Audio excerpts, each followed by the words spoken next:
This is the Big O Show. Yeah. Big O, we told you we ain't playing no games, man. It's just surely probably Pablo, Culture, Lord Productions. Good morning, South Florida. This is the Big O Show. You're tuned into the Big O Show. This is the Big O Show. This is the Big O Show.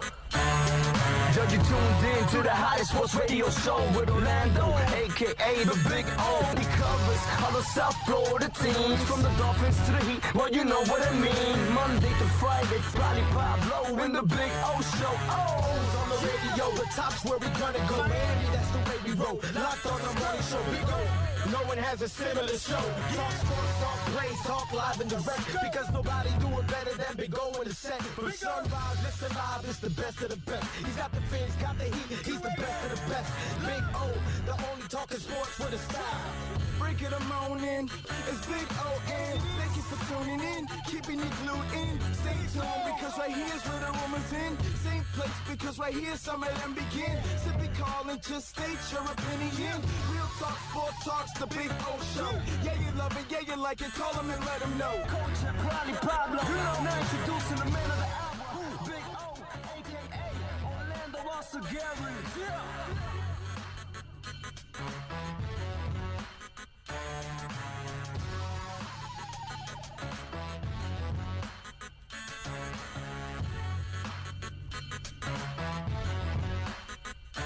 All right, we are ready to rock.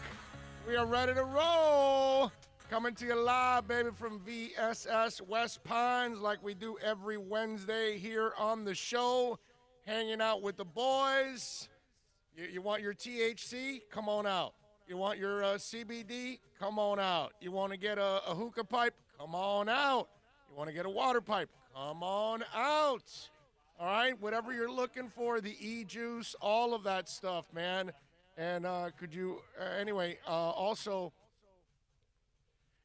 so Justin, we're going to have some fun out here for a couple of hours. It's a big Wednesday, you know, obviously, because we've got the Heat in action. We're looking for a trifecta tonight, right? Marlins only a couple wins away from the playoffs. So we need a Marlins win. We need a Heat win. And we need an Inter-Miami win tonight, right? I mean, it's a full night. I mean, it's almost like we're ODing on sports, right? After 4 months of in our houses, not socializing, and, you know, we're still kind of, still kind of quarantining, obviously still, but life is slowly but surely opening back up again. And sports, obviously, is full-blown right now, which is what we all wanted. But it almost feels like we're ODing on sports now, right? Because the one thing that I got to say, as much as I'm so happy that that sports are going on, I will admit that there's a part of me that it's a lot. It's a lot to keep up with. It's a lot to have to, like tonight. Tonight I'm watching, tonight I'm at the Inter-Miami game, watching that game, calling that game, obviously, because we do the pre, half, and post, and the boys will be, Witty and Thomas and Fernando will be calling the game, so we'll be obviously focused on that. Hopefully a winning streak starts, which would be another first for Inter-Miami, but at the same time, I'm going to be watching the Marlins. I mean, I got to root for the kids to make the playoffs. They only need a couple wins. I think it's like 3 wins. They get in, and they got a shot, right? Obviously, Philadelphia took a couple hits yesterday, too. That was good in the whole thing.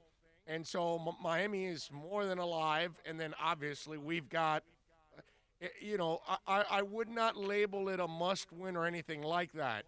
But it's one of those wins. It's a really important win for the Miami Heat tonight if they can get it and take that commanding 3-1 lead, which would be just a beautiful thing if they're able to do that.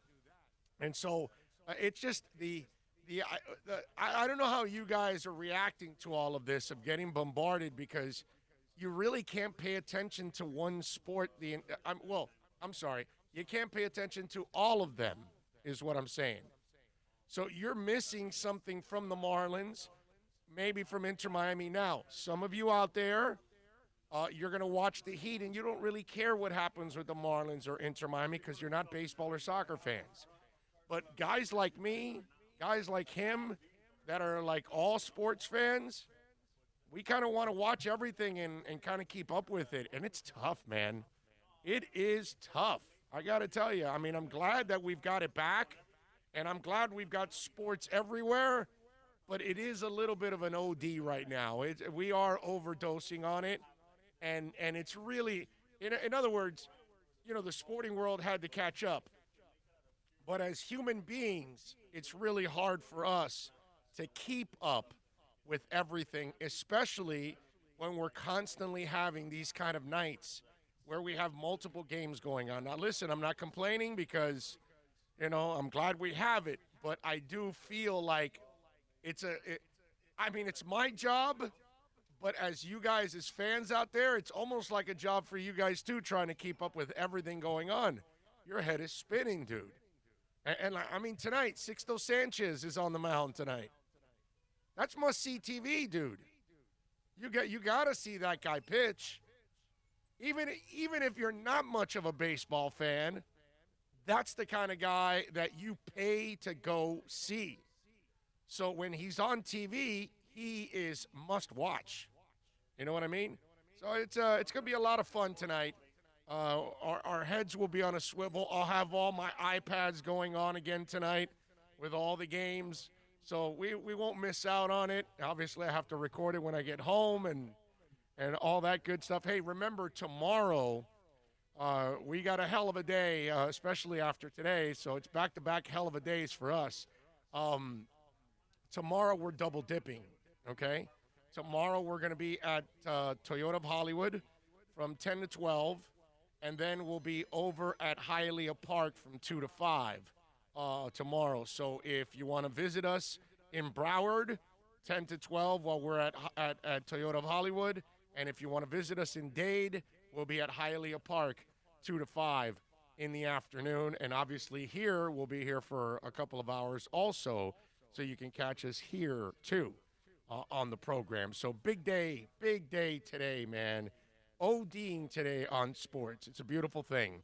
Omar Lopez is the first guy in the house. He says, kick some Celtics ass tonight. Gus 1388 says, good afternoon, everybody. The president is in. Alexa V. Hialeah Bread is in. Alex Diaz, Clifton Wellman, Robert Triana, James Roman, Matthew Walker. Alex Opelia says, hey, I just heard now that D. Wade said that even if they win the chip, that they would have to cart him out of the building. D. Wade and Pat Riley legends.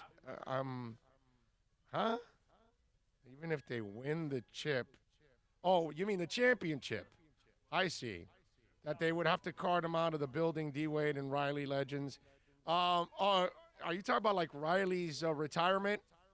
That's a great question. I have no idea what will happen if they retire, because I almost feel like Riley wants to build one more champion and then get the hell out.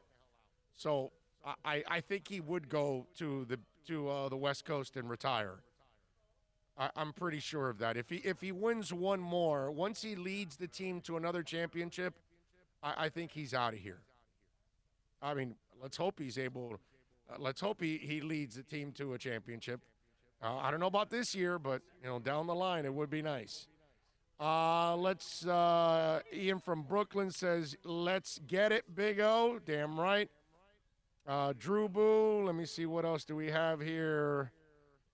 So happy I'm off to work because of my surgery. Feeling blessed. Well, good for you, Drew Boo, man. Way to go, baby. Lewis Bryant says, ATL checking in. Watch some cut-ups of Solomon Kinley. The dude is a beast. He ragged all of Bill's D linemen. That's what the Finns have been missing since the Incognito and Heller types. Love it. Yeah, I mean, and they're young, and we have to give all these guys time to develop. But we're already seeing some good things, which is pretty amazing from the offensive line to be seeing the returns that quickly. You know what I'm saying? Let's see. Getting in my Inter gear from the Fanatics. They had a great sale. There you go. There you go. What else? Anyway, so we got a bunch of things to talk about tonight. We got the Heat and the Celtics tonight, and it's really about mindset tonight for the Heat.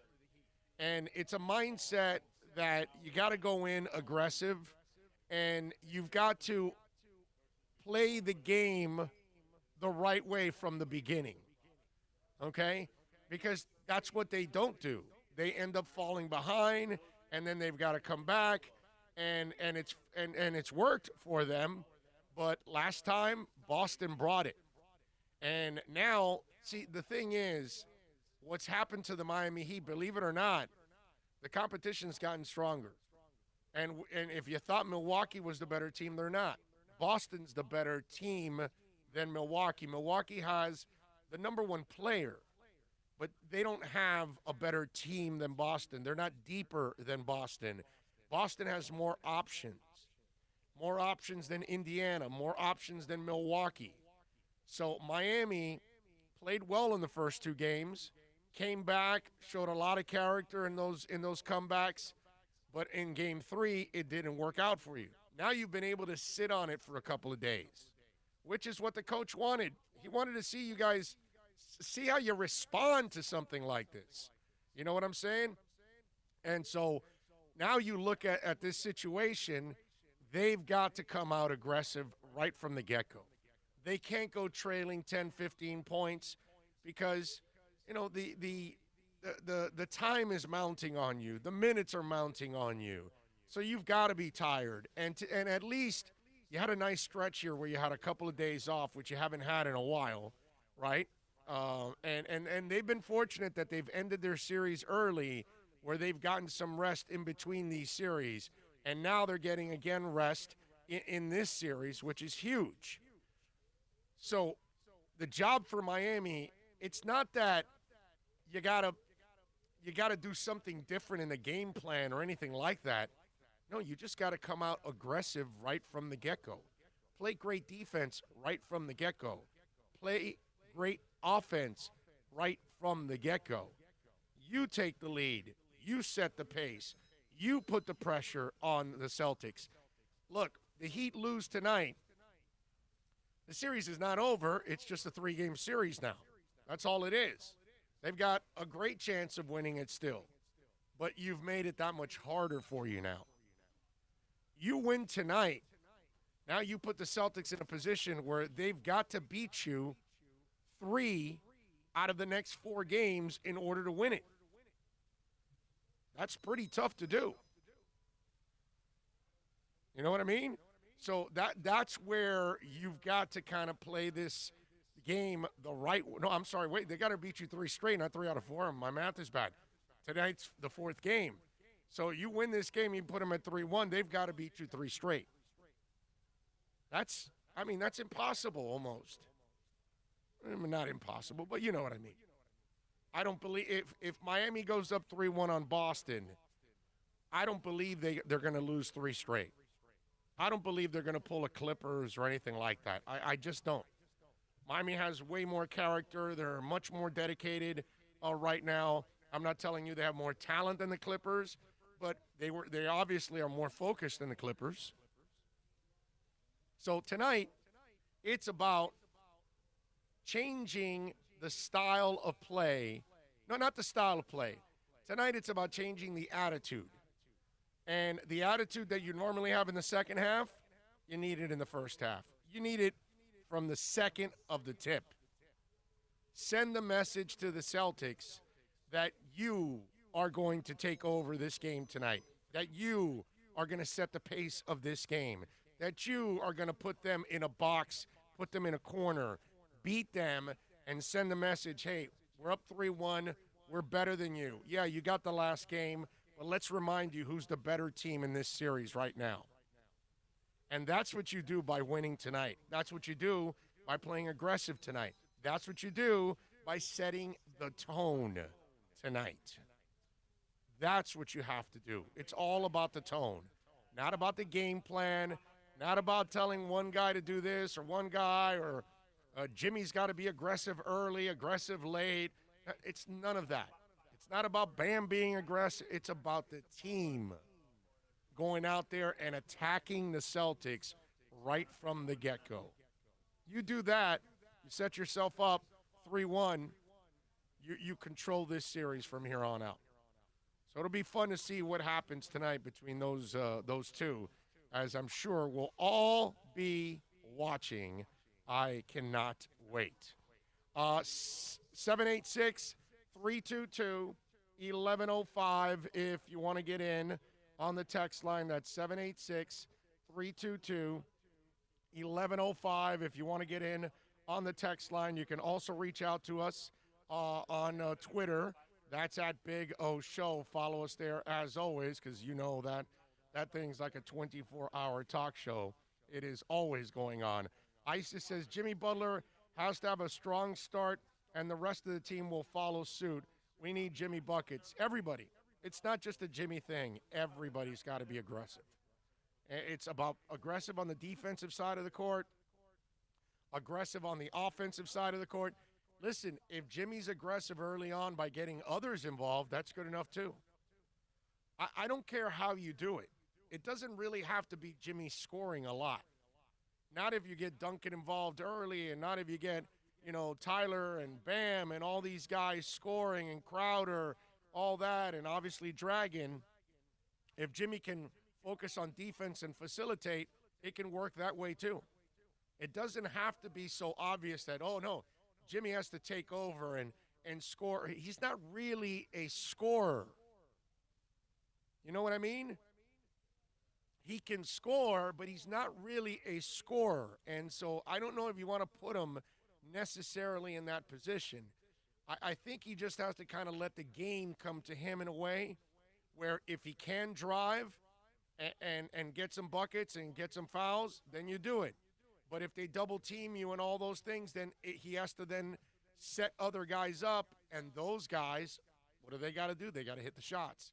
So I don't know if it's really, like I told you, it's not really about game plan. It's not about changing what you do. It's just really an attitude change that has to happen tonight.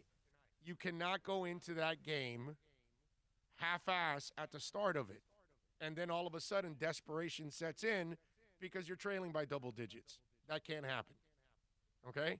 I mean, it's possible to do it again and come back, of course. Everything is possible, but if Boston smells blood again, that's what they're going for tonight. And bet your ass that they have sat for the last couple of days. I don't think they've gotten fat heads. I think they fed off of what they did the other night. And they said, we got to do this again because this is how we'll even up the series, and then we can take the next step. That's what they're thinking. 786-322-1105 if you want to get in on the program. We're coming to you live, baby, from VSS West Pines, 12397 Pembroke Road. Come on by and say hi. And we'll be out here for a couple of hours. You doing all right, Bill? Yeah, what you were talking about last night, the thing about it is watching the Yankees, because I was first in on the Marlins. I think it got to like 6-1 in the fifth, sixth inning. Yeah. So I went hard on the Yankees, and thankfully on ESPN, boom, and they were doing split shots. And I'm, of course, keeping track of what the Phillies are doing. And you see the Phillies lose the first game, and then that second game. Walk off. And, but the thing is, the errant throw in the seventh to allow them to tie. And then in extra innings, another errant throw to first, and they go up 7-6. And I'm like, are you kidding me? We're going to have two errant, and that's why Phillies – but thankfully, they did pull it off. They took 2 hits, 2 losses, 8-7. But it isn't just watching the Marlins. Got to, we're in the playoffs. You got to be watching everybody, man. Yeah. I I was watching some of that too last night, but I was just amazed at what happened. Huh? He just wants to know when we're going to break. Oh. Okay. It could be, 15, 20, 30, 40, 50. But Okay. this guy, he'll run amok. Is that for me or something? From the Dominican Republic? Oh, that's let me see. Thank you. I sent to me from the Dominican Republic. Who's our boy from the Dominican Republic? I forgot now that he's always on the board. I'm not sure if it's Alex. I'd be lying to you if I told you the name now because I'm brain farting because there's so many of you. Let's see what we got here from the DR.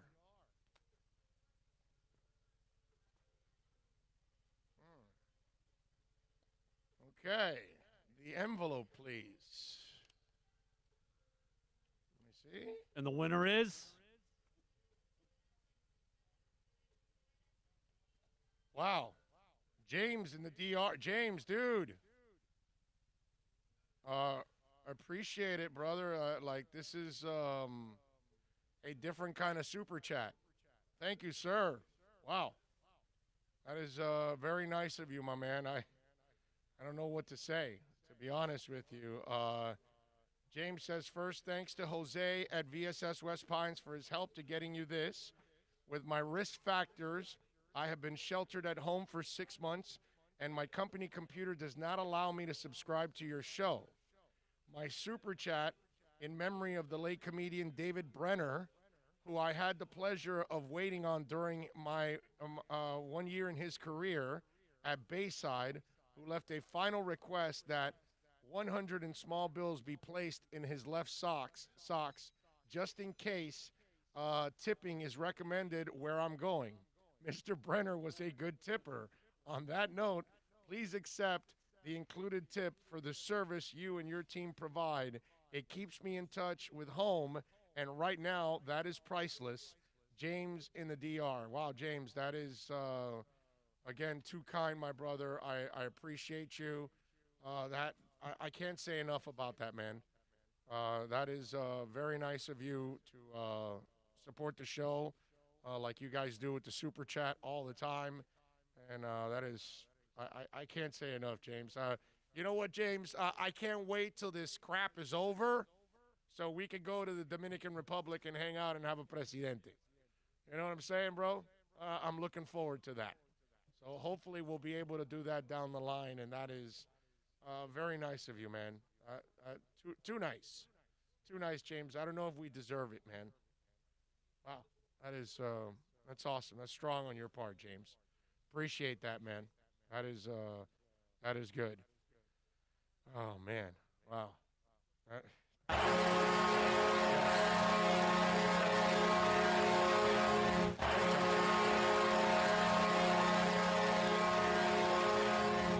Yeah, you've left me floored, James. Thank you, sir. That was very nice. I'm sure also Bill appreciates it, too. That is awesome. Speechless, man. Wow. To go to those Amazing. extremes. Thank you. Yeah. The extremes you guys go to, from bringing us an AC to, Dougie Fresh, whatever, the Devo helmet, the shirts, the masks you guys have sent us, the Darth Vader, Rush lunchbox, all this. Star Wars shirts. Yeah, I mean, Star Wars shirts. From Ray, I mean, Vickies, brownies, everything. By the way, where's John Rouse at? I haven't seen John Rouse on the board the last couple of days. Speaking of brownies and an AC, and Vickies, and Vickies. That's right. He also brings little Vickies. You guys are awesome, man. Thank you so much. Really, really, really blessed. That is fantastic. John Santos says, Miami Heat, Inter Miami win tonight, and the Dolphins win tomorrow. I don't like baseball, but I will root for the Marlins in spirit. There you go, John. I like it. James says, Heat got to stop those turnovers, must come out focused. James, that's what it's all about, bro. It's a different focus that you got to have tonight. Tonight, you got to have desperation from the first second. And part of that is aggressive offensively, aggressive defensively, and like you just said, smart. Don't turn over the ball. If you don't turn over the ball and you stay away from that stuff, you're going to put yourself in a great position to win this game once again. It's not that part is not hard. The execution part of it, obviously, at that level is incredibly difficult. But changing the mindset, it's not that hard. You know, it's an attitude that we all have for anything that we want to tackle. If we wake up in the morning and we just say, well, I feel lazy, I don't feel like doing it. But if you wake up in the morning and say, damn it, I'm going to do this and I'm going to clean the garage, and you're going to do it. But if you wake up in the morning with the attitude of, hey, you know, my back is a little stiff today, you know, and just I didn't sleep that much the last couple of nights, you know, I'm going to rest, I'm going to relax, and you do nothing, you hang out and you watch television all day. But then you get up that moment where you're like pissed and motivated, and you say, no, I got to wash my car today. I got to clean out the garage. That's what the Heat have to do tonight.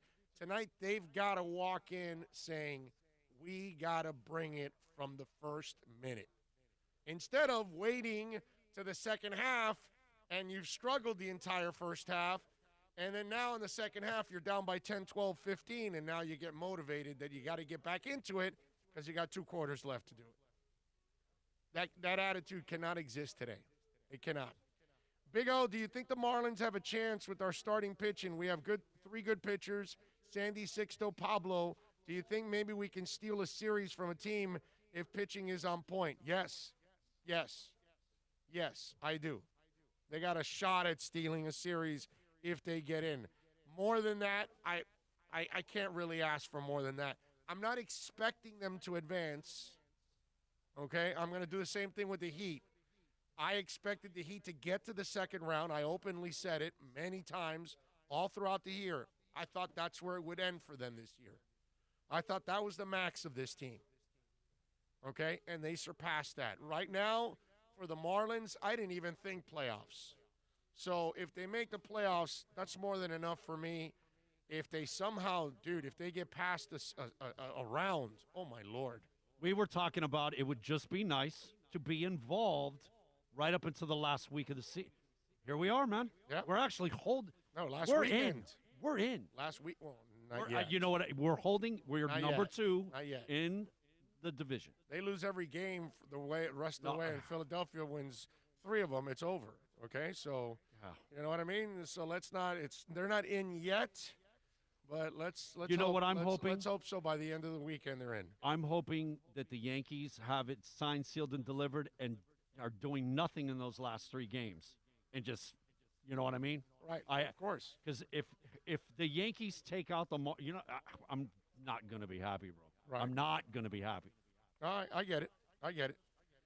786-322-1105 if you want to get in on the text line. That's 786-322-1105 if you want to get in the text line. Let's see what else I was going to tell you about here on the program. The other game, obviously, tonight that is huge is the Inter Miami squad taking on the New York Red Bulls at Inter Miami CF Stadium. I can't wait for the game tonight. I'm so freaking pumped about it because it's fun watching an expansion team grow. You know, and Higuain is not going to play tonight. But the New York Red Bulls is not necessarily a good team. Their strength is at the center backs. Parker and Long are like their main guys, but everything else is young. It's unproven. It's not something that really scares you, to be honest with you. So overall, Miami has a chance at winning and picking up 3 points, which could catapult them into the playoff picture now. They're only a point out of the playoff picture as it is. So 3 points obviously gets them into that mix. You know what I mean? And I'm not breaking any news. I'm not telling you it's going to happen. But I kind of get the feeling that you get Higuain on Sunday against Philadelphia, who's really good. And if you get Higuain, now all of a sudden you have a chance to beat any team in the league. Okay? Any team in the league. Inter Miami is actually coming into this game favored by half a goal. The over and under is 2.5 goals. I'm going to go with the over here, and I'm telling you, take Inter Miami. Take Inter Miami. They're going to win tonight. And you know, they've picked up their first win. They've picked up their first road win, their first road tie. They're unbeaten at home. I don't know if do you know that? Do you know that Inter Miami is unbeaten at home? They have yet to lose at home. Who would have thunk it? Okay, so that's another thing that maybe you want to also lay a little wood on Inter Miami tonight, because they are unbeaten at home. I believe they have 2 wins, 2 ties, I think, is how it is at home, which is, okay, not bad. You're 2-0-2 at home. You got a chance to win tonight. You go 3-0-2 at home. That's pretty good, because they played most of their games away, actually. You know, so not bad. If you look at it, it's not a bad situation for tonight. So let's hope that Inter Miami can pull out the victory tonight against the New York Red Bulls. Like I told you, Inter favored by half a goal. The over and under is 2.5. Inter is minus 128 tonight. Red Bulls are plus 326 tonight. The draw is plus 265. So that is the spread, as they say, going into the game tonight. Premier Reviewer says, Big O, sorry I haven't been around as of late, but I'm in the middle of a new chapter in my life, and I've been enjoying it. But I do want to say thanks for the great content. Well, first of all, dude, happy for you that it looks like you're really happy in your new chapter in your life. That's the most important part, my brother. And you guys never have to apologize for not being around. I get it. You have a life at times. It can't be around all the time. And, we haven't come up with the listen live button where you can just listen and you can, like, shut everything down and you can surf on your phone and all that. Here, you got to actually watch it, unless I think it's you have YouTube Premium. Then you can minimize it and you can still listen. But at the moment, hey, listen, if you can catch up on the podcast, I appreciate it. If you can come on out here and visit our sponsors at VSS West Pines, I appreciate it. However it is that you can support our show, thank you, and thank you for checking in, my brother. I'm glad that everything is going well for you. That's actually really, really cool. You know what I mean? Happy for you in that sense. Nothing wrong with that. I wish everybody the best. It's always better that way, man. So we got all of that going on. Lakers last night. Well, guess what? We got back in the win column. Okay? Didn't take long. We had a rough weekend in basketball. But I told you last night to take the Nuggets plus 6.5. And the Nuggets didn't need the 6.5 because they kicked the Lakers' ass. I know the Lakers stormed back and made it interesting, but then the Nuggets hit the big shots. Jamal Murray said, F you, I'm ending this. And he did. 114-106 to make it 2-1 series. So obviously we got the win last night, plus 6.5. I did like the over. I did not go with it, but I talked a little bit about it last night, and I probably should have gone with it because they've hit the over in, I believe it's 2 out of the 3 games so far in this series. Yes, that's exactly it. 2 out of the 3 games, they've hit the over. So we'll see. Right now, the over again. It was 214 last night. It's 215 right now. Lakers are favored by 6. Anyway, let me give you my picks for tonight. Celtics are favored by 3. The over and under is 210.5. You know where I'm going here. I'm going with the dog. I'm riding the dogs here. Why do you think I have a winning record? Because Vegas is giving too many points. Constantly. Miami, Milwaukee, Denver in the last series, Boston Celtics, when they weren't favored, I was winning with them. It's happened in the last couple of months, whether it's been regular season or now in the playoffs. I've been taking advantage and taking the dog and won a lot already. And I'm going to do that again tonight. I'm going to take the Heat plus 3. I'm not touching the over and under because this is also a game that could get down and dirty defensively, and I could see a game where both teams shoot crappy. I really can see that. So I'm afraid of the 210.5. Of course, they can go over. And if it's a bad shooting night, they can go under. I don't have a lot of conviction on it. I had more conviction on the over last night, actually, than tonight messing around with it. But I love the Heat plus 3. I think the Heat are going to play their asses off tonight. I really do. I think Eric Spoelstra did a nice job over the last couple of days of hammering through what they need to do. And those guys respond to him. So I'm going to go Miami +3 tonight. Okay? We are now back up to double digits at 35, 25, and 1 against the spread.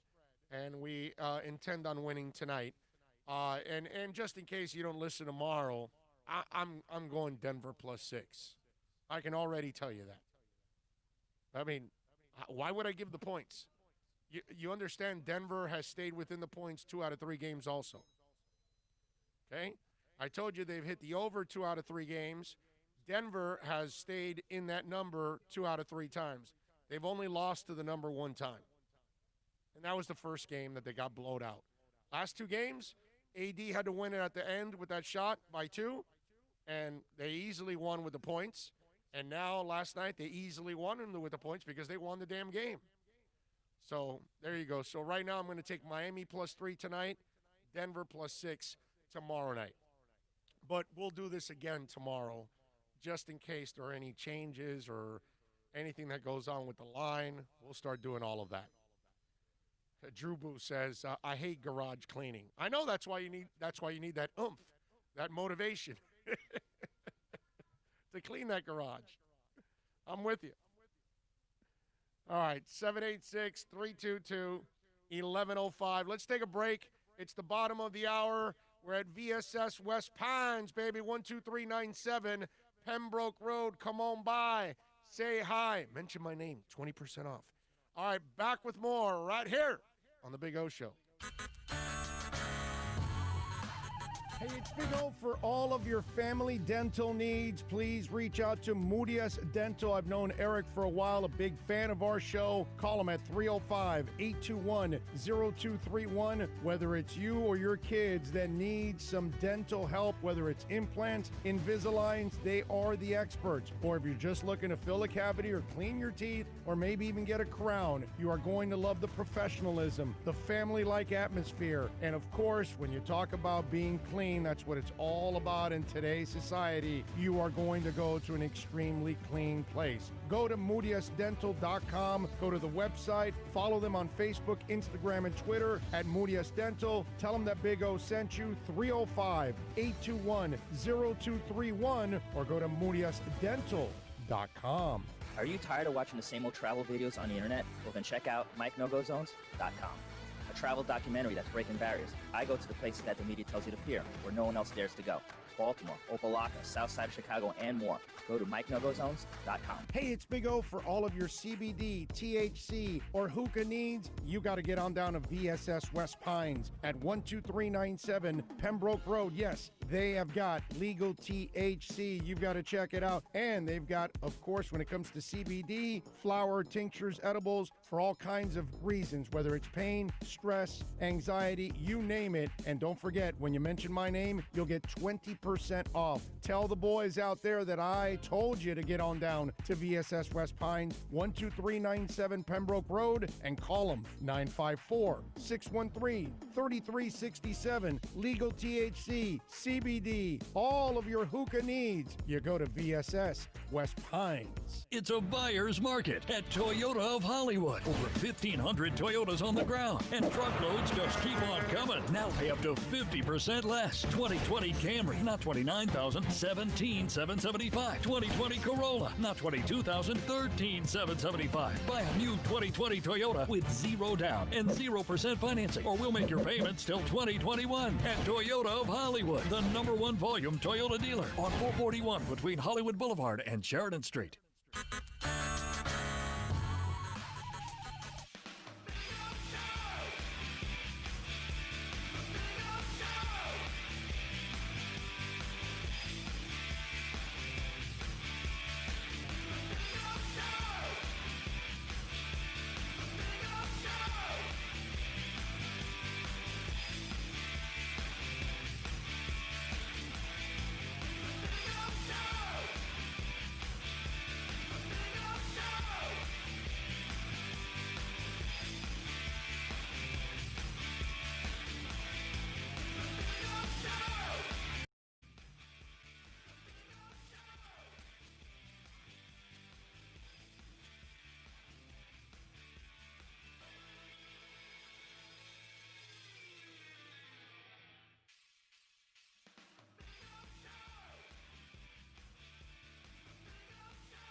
All right, we back.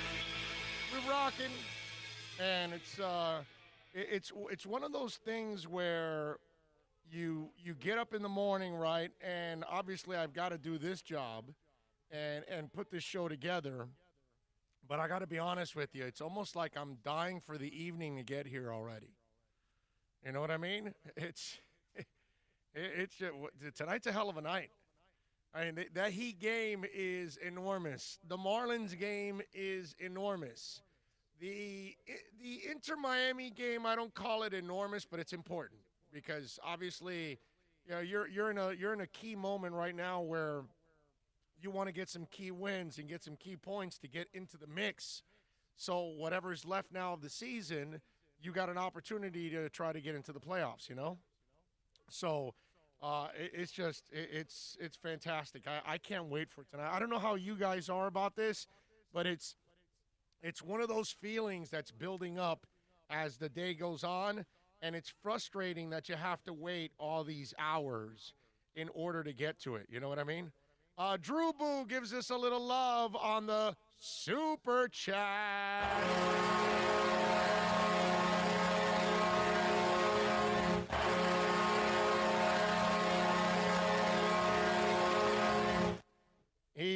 He's there joining my man James in the DR with the super chat, and he says this show has been my lifeline from the beginning. I love how it's connected me to the good people. Go Heat! Thank you, Drupal. That is very kind of you to give us a little love like that on the program, man. That is just too absolutely awesome that you feel that way about us and that we give you. I mean, I don't know if I look at it that way. I just try to do a show every day. I try to connect with people. I try to just kind of talk about everything that's going on locally and in a brutally honest way about what's going on. But, you know, I appreciate those of you that you know, enjoy our show every single day and connect. That's the cool part about watching how we've all connected throughout this whole thing. Because, hey, listen, we all have a lot of the same interests. That's why we're kind of here. Fred says, is it just me or is the volume really low? I don't know. I don't know if the volume is really low. Let me see. Yes, it is low. Yes, it is. I would agree with that. I would think so. Nobody's saying anything, but I could tell that it was low because when I cranked up my iPad, it was low. So there it is. It's all the way up. It's maxed out. That's maxed out. So it should be a little higher. So I appreciate all of you out there. If you're having a little trouble, we'll crank it up a little bit more for you. And hopefully it'll be fine there on the YouTube channel. Anyway, a bunch of things to talk about today on the show. You guys, we talked about this yesterday, that there were several coaches fined over the weekend for not wearing a mask. And then we talked about what happened on Monday night yesterday. And we said fines were coming. Sure enough, Gruden and Payton were fined $100K. Just like the other coaches from the Niners, the Seahawks, the Broncos too. Those three were fined over the weekend $100,000 and the team $250,000. The NFL did the same thing yesterday to the Raiders and the Saints because both coaches weren't wearing their masks. So both coaches got fined $100,000 and the teams got fined $250,000. I mean, I don't feel bad for Gruden, because the guy's getting paid $10 million a year. You know what I mean? I mean, all these coaches get paid a lot of money. But even if you get paid a lot of money, dude, $100,000 fine for not wearing a mask? That's a serious fine there, doggy. Wow. Okay? That's, man. I would imagine that these guys are going to be motivated to wear their masks this weekend. I mean, whatever, you got a lot of money, right? Get a mask that's super comfortable, bro. Find the most comfortable, stylish mask. If I'm you, I would actually go to Toyota of Hollywood. Their VIP mask is the most comfortable mask out there. I'm serious. I am dead serious. Toyota of Hollywood made their own masks. I was wearing it. I'll wear it tomorrow when I'm there. I don't want to wear it every day because I've got to wash them and stuff. So I'm not a fan of, once I wear it, once I wear the mask, I wash it after that. So I kind of hamper it up. And I don't know if any of you have a Toyota and you go there for service or anything, but in the VIP department, they made these masks. And this material that's inside, I don't know what it is, dude, but you put it on and it's constantly cool. This doesn't tug on the ears or anything. It is the most comfortable mask I have ever worn.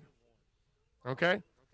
So if any of you want to, go over there and get one, I don't know if you can, because I think you got to be part of the Toyota VIP club or something like that. But, I got one because, I got a little connection while I'm there.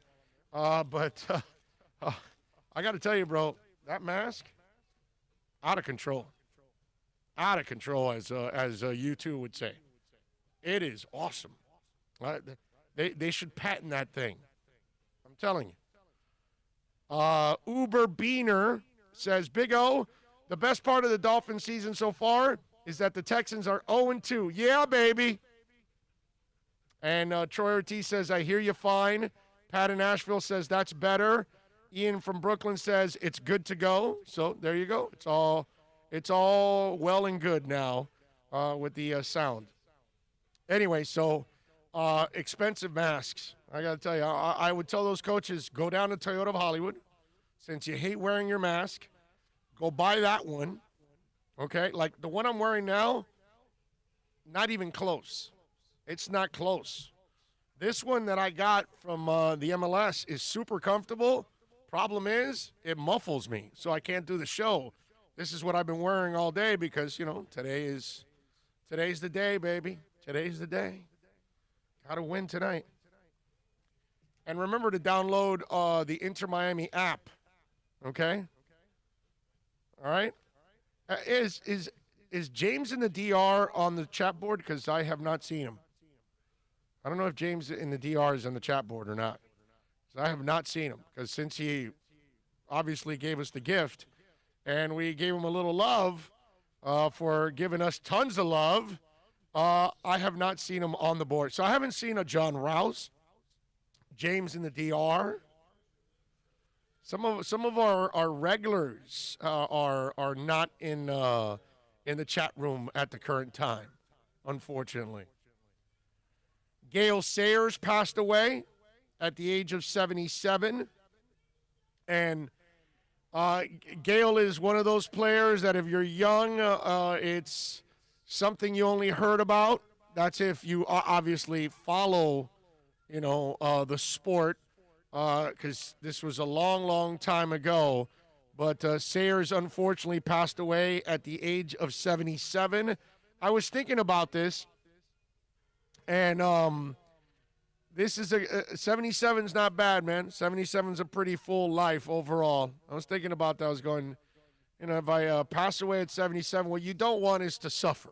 You know what I mean? And that's the one thing that you hope he wasn't suffering as he checked out, because that's the part that is the scariest part as you get older, that you don't know when you're checking out and you don't know how you're going to end up checking out. You know what I'm saying? So I hope he didn't suffer. 77's a pretty full life. A Hall of Famer, only played 68 regular season games. If you ever saw Brian's song and you didn't cry, then I can't help you. You're probably not a human being. You know what I mean? So if you want to maybe understand Sayers a little more, watch Brian's song. But it's, tell you what, one hell of a man. A guy that anybody and everybody that ran in, like nobody ever said anything negative about Gale Sayers. One of those dudes, right? He's the Russell Wilson, the Cal Ripken type, the Derek Jeter type. He's that guy that just kind of carried himself perfectly throughout life, and a guy that was admired by many, and obviously not only admired as a person, but admired as a player. That he didn't have a long career, but everybody knew he was Hall of Fame worthy, and so obviously inducted into the Hall of Fame. And most people that saw him never said he wasn't worthy of the Hall of Fame. The discussion with him and other players is, was it a long enough career? Was the kind of deal? And I believe he might be the guy that broke the ice on getting into the Hall of Fame on a short career and kind of opened the door for a couple of other players that have gone in on short careers also. He is the youngest ever inducted at 34. When I saw that, I immediately went, Walt 34, like it just, both of them like hit. And you know who he reminds me of, the short career that it didn't matter? Dwight Stevenson. Right. It's the same thing. Same, like there Same is thing. no doubt that guy is Hall of Fame. Yeah, Put him in. Oh, yeah. Done. I have yet to see a center better than Dwight Stevenson in my life. Not now in the NFL, not ever. Well, here. I've never seen a guy like that, ever. I'm very fortunate because obviously younger, but Jim Langer, he's in the Hall. Yeah. And my Bears, of course, I had Hilgenberg. I've had 3 great centers up for my 2 teams. Yeah, but nobody's like Stevenson. None of those guys are Stevenson. You know what, man? Those he guys was are Hall of Famers. Yeah. And Stevenson's another level, bro. He was an absolute Another wall. level. Like, did he ever get beat? Did he ever? I don't think so, right? I don't even know, man. I mean, just the stories and watching him play and holding up one guy with one arm and stiff-arming another and putting him on his ass and just the things that Stevenson did. I just have never seen another center ever again do that. So it's crazy stuff. But our thoughts and prayers to the Sayre family and obviously the Bears. Obviously our condolences to all because we lost a great man. Not just a great player, but a great man. That's the other thing that you see when everybody talks about Sayre. And I know, listen, we have a lot of young people that are like, you know, Gale, what? Who? Huh? Oh, just another old guy that died. If I'm not mistaken. And that's the sad part, that's where we're at now in 2020 because it's so far removed from a lot of this stuff that it's like, you know, for young people, it's like, who's that old dude? You know, that kind of stuff. So, yeah, Pat in Asheville says, watch the Bears 85 game. Stevenson dominated the fridge with one arm. It's Dwight Stevenson. You know what I mean?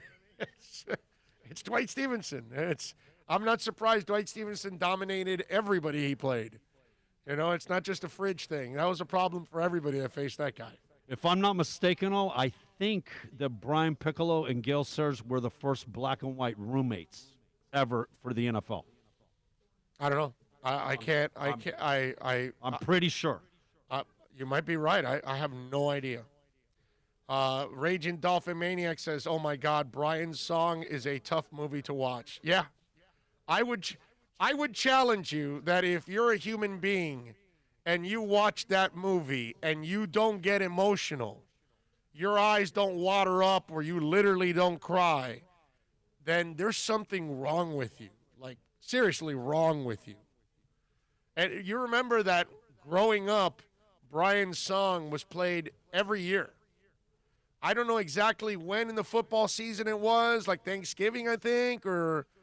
And you know what else was... I forgot when it was. You know what? Do you guys remember? Anybody that's old enough to remember? Because it was every year. You know, it was another one the same week, something for Joey. Yeah. John Capoletti. It was like the Rudolph the Red-Nosed Reindeer. Brian's song, it was like a traditional thing back in the day, me growing up, that at one point or another on WCIX, I was going to watch Brian's song. You know what I mean? And, you know, after you watched it a couple of times, you're like, oh, I can't watch this again. I can't. Because you knew what it was going to do to you, right? That's the thing that after you've watched it, you knew it was going to eat you up alive. It was going to make you cry. It was going to make you feel sad because that's the only way you can, man. That's the only way you can feel. And I would be correct. It is confirmed. They were the first interracial roommates in the NFL. There you go. Yeah, man. Boy in the Bubble made me sad. Yeah. John Travolta. Yeah, the boy in the plastic bubble. Yeah. But that's a different one there. Yeah, you're right. That was an after-school special, ABC, Yeah, you know? Yeah, that I remember that one. But, man, Brian's song, dude, that thing will eat you up alive, brother. Oh, and for you young people, you should watch it one time, okay? And I'm warning you now, don't watch it with your friends, okay? Like, if you want to be Mr. Tough Guy and all that, don't watch it with your friends, because it's going to be a race to see who's the one that can hold their tears in. Okay, just a warning. If you haven't seen it, just a warning, okay? Watch it by yourself. Watch it with your girlfriend. Watch it with your wife. Watch it, with your parents. But don't watch it with your buddies. That's not a movie you really want to watch with your buddies, okay? It's too emotional, man. It really is. Oh, that scene when he accepts the trophy. Yeah, no. And he says, "Get down on your knees." Yeah. Like I'm, Yeah. James says, "Field of Dreams always gets to me at the dad. You want to catch line at the end." Yeah. No doubt. I'm with you on that one too. But man, Brian's song. I don't know if I've ever had a sports movie just pierce right through me like Brian's song. I don't think I've ever seen one again like Brian's song. That's just, and I'm sure I haven't seen it in years. I would imagine that it would still do the same thing to me that it used to do in the past. No doubt about it. 786-322-1105 if you want to get in on the program. That's 786-322-1105 if you want to get in on the program. The other way to reach out to us is on Twitter. That's at Big O Show. Justin Herbert, by the way, is set to start on Sunday. Anthony Lynn, Tyrod Taylor. Apparently Herbert is slated to start again against the Panthers. Taylor is still recuperating from a pregame injury on Sunday when the team doctor gave him a pain-killing injection for a chest injury and accidentally punctured Taylor's lung. Wow. Holy crap. That's a moment there where if you're the Chargers, you got to consider firing the doctor, right? I mean, it's one of those deals where when we talk about mistakes, doctors can't make mistakes, bro. They're devastating. Somebody dies, somebody gets a lung punctured, you can't make a mistake. You can't have bad pilots. You know what I mean? There are certain jobs where you're not allowed to be a screw-up. And so you're giving the guy a pain-killing injection and you puncture the man's lungs? Are you serious? Like, do you not have a degree? Did you not study medicine? Do you not know the anatomy? Do you not know where the lungs are? Wow, I'd be pissed, dude. I'd be pissed. And so now, the interesting part is that Herbert he's going to play the Panthers, which they don't have a great defense right now, which is good for him. But there'll be a little game tape on him now. So it'll be interesting to see how he does his second week. And here's the other thing. What happens if he goes out there and balls? Then what do you say if you're Anthony Lynn? Because if you were going to start the other guy, you're going to start Tyrod if he comes back. And I've told you guys this many times over the years. I like Tyrod Taylor. I'm a little biased because I've met the kid. I've met the young man. He's not the kid anymore. I met him as a kid coming out of Vautech. He's a great young man. Okay? Like, rock solid, bro. Like a really good dude. Okay? And this is a guy that the knock even though I like him, I'm the first guy to tell you he's still too conservative the way he plays. And that's why he's also never made it. And then he's also inaccurate. And he has his moments where he'll wow you because he's an athlete, but he's also going to, leave some plays on the field and in key moments too. It might be early in the first quarter, but it's going to happen also in the third and fourth and in key moments, in key drives where he's going to miss somebody that's wide open. And I love the kid. I root for him. He's really, really nice guy. I've had him on my show in the past. I'm telling you, I root for the guy, but I have to be honest. I have to tell you, he's not a stud. Never has been, never will be. It's just not him. You know what I mean? He's just not aggressive enough at this level. Teddy Bridgewater does the same thing, but he does it because he has to, because he doesn't have the abilities that Tyrod Taylor has. That's the difference. If you gave Teddy Bridgewater Tyrod Taylor's athleticism, you would have one hell of a quarterback. Because Teddy Bridgewater's got the mind for the game. His just the good Lord didn't bless him with amazing talent. Blessed him with a mind. Didn't bless him with incredible skill. You know what I mean? So it's tough. And so Tyrod Taylor is not a difference maker. What happens if Justin Herbert this weekend plays like a difference maker? He made some nice throws this last weekend, okay? But what do? If you win that game and he plays well, how do you put him back on the bench now after 2 weeks of playing well? Are you saying Tyrod Taylor's about to become Wally Pipp? Yes. I.e. Lou Gehrig? No, not about to be. Not about to be because the kid has to play well this week. He could easily throw 3 interceptions this week. He threw one. He threw a touchdown and interception in his first outing this past week. But, he could easily By and large, he looked pretty good, Yeah, though. he did. He made some nice throws. I give him credit, dude. I give credit when credit is due. And he played well. But, again, he's young and, they weren't ready for him. Now they're going to be ready for him. So now it'll be interesting to see. But if they're ready for him and he performs at a high level and you're Anthony Lynn and you said Tyrod Taylor's in there when he's 100%, well, what happens when he does get 100%? And you're going to bench a kid that is playing really well for you and he can do things that Tyrod can't. So that means you have a better chance of winning with him if he's playing at a high level.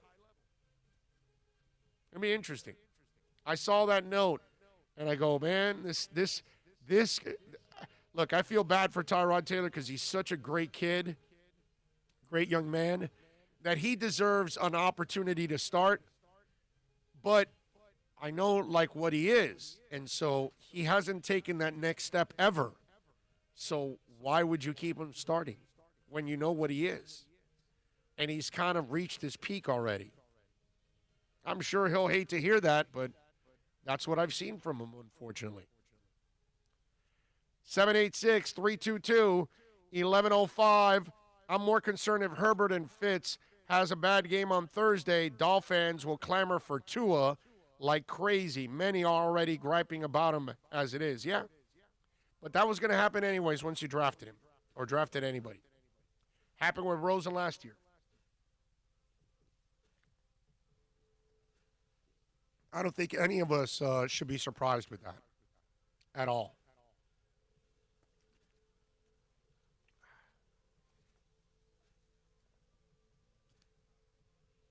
No, I'm good. I'm just, you know what? It's 1 o'clock. Let's do that.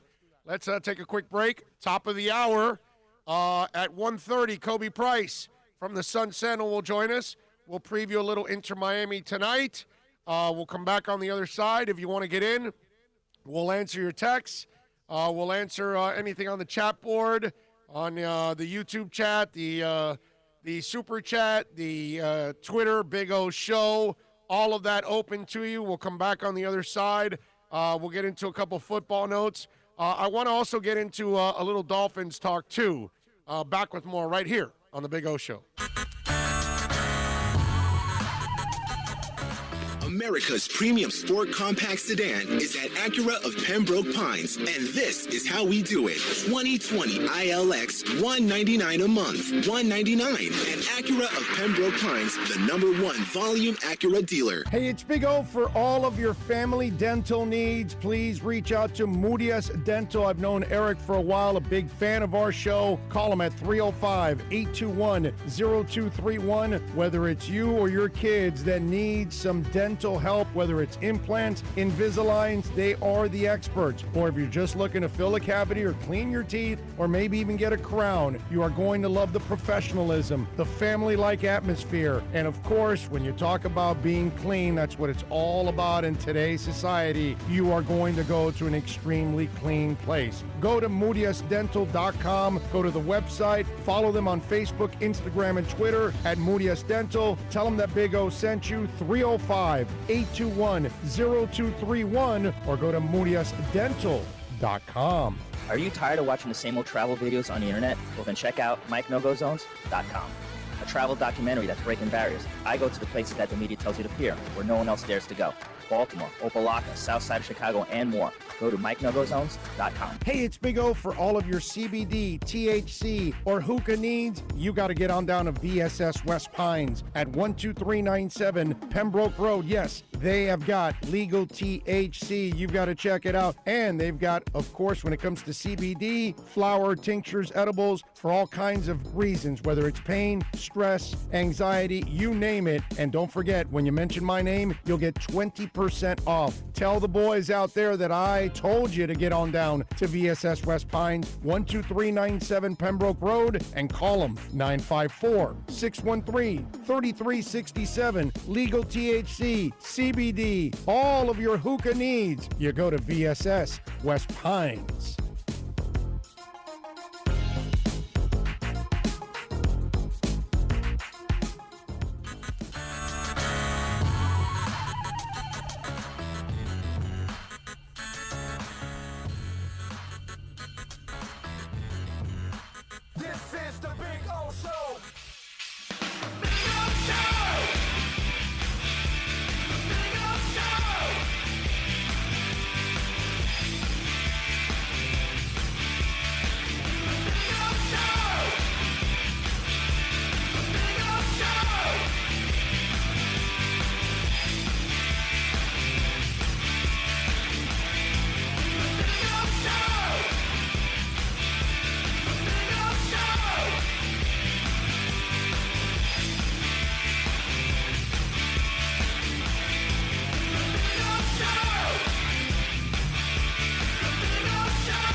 All righty.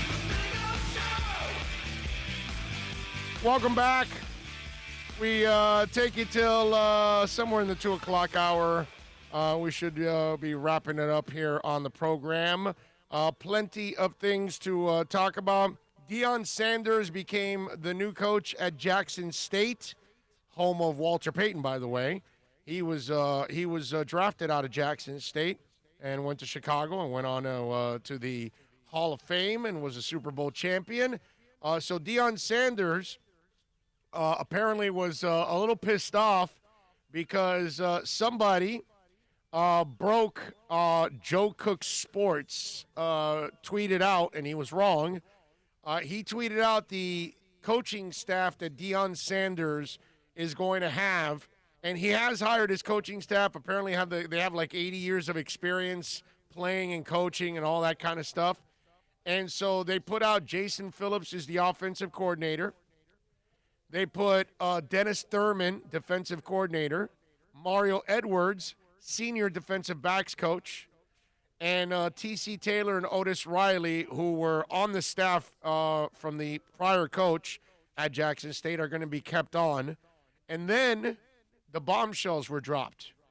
Terrell Owens was going to be the wide receivers coach, and Warren Sapp, the defensive line coach. So what was Warren Sapp going to teach his players? How not to pay hookers? I'm not sure. What's Warren Sapp going to teach his players? How to be an a-hole? I'm not exactly sure. Like, if somebody gave that guy that information, don't you think you want to check twice to make sure? Because, like, common sense tells you, would Deion Sanders be stupid enough to hire Warren Sapp as one of your coaches? I'm not going to pick on Terrell Owens really that much, actually. It's a little crazy to bring on Terrell Owens. I may not do that. But Warren Sapp is a Class A jerk. Okay? This is a guy that's a terrible example. Any which way you slice it, he should never be around kids. I mean, that's a reporter that gets information and then got it from one source and just ran with it, and now obviously looks like a complete idiot. And if it looks like he is, in that area, well, he just ruined his relationship with Deion Sanders. So if you were dying to get the story and you got the story wrong, now you just pissed off the new coach of the team. So now whoever this Joe Cook sports guy is, he's going to end up on the outside looking in when he actually is trying to, break some kind of a story. Now, let me tell you something. If it was true, man, I would be having a field day with Deion Sanders. Now, I'll be honest. I don't know what kind of success I think he's going to have. It's one of those things that when I see that Deion Sanders is the head coach, it's hard for me to take it serious. It's hard for me to imagine it actually being successful. You know what I mean? Because Deion was so much about, the flash and all of that. I know he was a great player, but I don't know if he has it to have the patience to coach kids through all the ups and downs and deal with people that do not possess a shell of his talent. You know what I mean? Because it's really hard for great players to coach others because it's almost like they expect them to be as good as he was, to be able to do the things that he did. And very few people on earth can do the things that Deion Sanders did. So I'm already going in with a negative attitude about Deion being a head coach as it is, that it's hard for me to take it serious. We'll see. You know what I'm thinking based on what you're saying, and I'm thinking about it. He looks like the kind of guy that'll show up for an all-star, like the Under Armour game that he's coached before, and do the one thing, you know what I mean, the kids and blah, but the follow-through every week, being, you know what I mean, that commitment like that. No, not really. Kind of like Magic. Magic, he wants to be in the limelight and this and that, but you know what I mean? But the work, the grunt work and being there and doing it every day, right? Nah, where's the camera? Let me talk about it, this, that, you know what I mean? But, right. you know what I'm saying? Yeah. All-star game, hey, I'll show up and do it, but, man, to deal with the kids, recruit the kids, deal with the alumni, deal with the president. Man, it's a lot. Yeah. I didn't think Herm Edwards was going to have much success. And in 2018, his team was pretty good. I forgot what their record was. I want to say it was like 7-6. And then he went 5-4 last year, I think it was. And so now I want to see what he does in year 3 now and kind of, because he had a little more success than I expected even in his first year. They lost their bowl game, but I got to give him credit for at least going 7-6. So they were 7-5 in the regular season. I didn't even think they would be that good with Arizona State. Watching some of the games, man, is entertaining. The kids played hard. Yeah. But again, in 2019, that wasn't the case. You know what I mean? In 2019, they improved to, 8 wins? I'm sorry, that's what it was, 8 wins. And they got, in 2018 is when they had the 7-6. So I'm interested to see how he does now in his third year. That he went 5-4 is what it was in the conference. That's what it was. 7-6 overall in his first year, and then he got 8. Now I want to see what he does. I didn't think he would be this good. You know what I mean? So if I didn't think that Herm Edwards was going to be that good, but he's a coach. So he's kind of done all of this before, not at the college level, and recruiting and all of that, and having to relate to kids. That's really hard because Herm Edwards relates to kids' grandfathers. He's older than the kids' fathers. The fathers only know Herm also like probably an announcer. They don't really know him and a coach. They don't really even know him as a player. The grandfather is the one that knows Herm Edwards as the player. You know what I mean? That's how far back it goes with Herm Edwards. And I didn't think, he was going to do much, and he ends up winning 7-8 games. It's pretty good, It's pretty good. So we'll see if Deion can do it, because I'm not much of a believer that Deion is going to get it done. I just kind of see a lot of flash, and I don't know if I see enough substance there for Deion. We'll see. Maybe I'm wrong on this. Maybe he's actually, in for it. Matthew says Arizona State beat. That was last year, right? That they beat Florida State, but they beat Florida. But beating Florida State is like garbage. They lost to Fresno 2 years ago. They beat Florida State last year, but beating Florida State, So they were. I think how it went with Herm was he was 5-4 2 years ago in the conference, 4-5 in the conference last year. He won 7 games the first year, 8 games the second year, and then they beat FSU and lost to Fresno the first year. So it's not like they have faced any kind of killer competition in the bowl games. But still, I'm not going to do that because it's Arizona State. He won 7 or 8 games in Arizona State in his first couple of years. That's pretty good. Okay? He had a losing record in the conference. That's fine. But I want to see what he does now in year 3. But so far, he's done better than I expected. You know what I mean? So I'm going to have the same attitude for Deion that I'm not really going to expect much.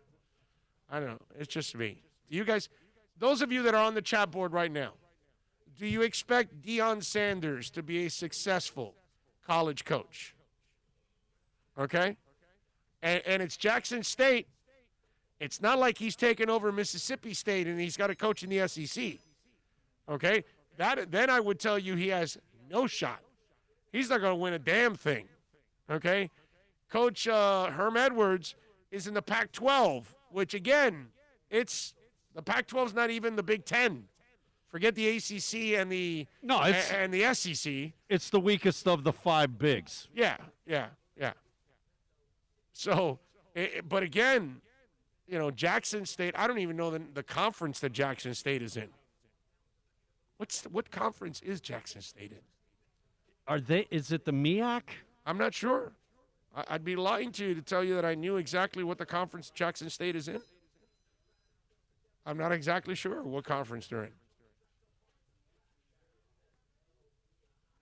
But I don't expect a lot. Do you guys expect Deion to be a successful college head coach? Go ahead, say it right now on the chat board. Yes or no? That's it. Just yes or no.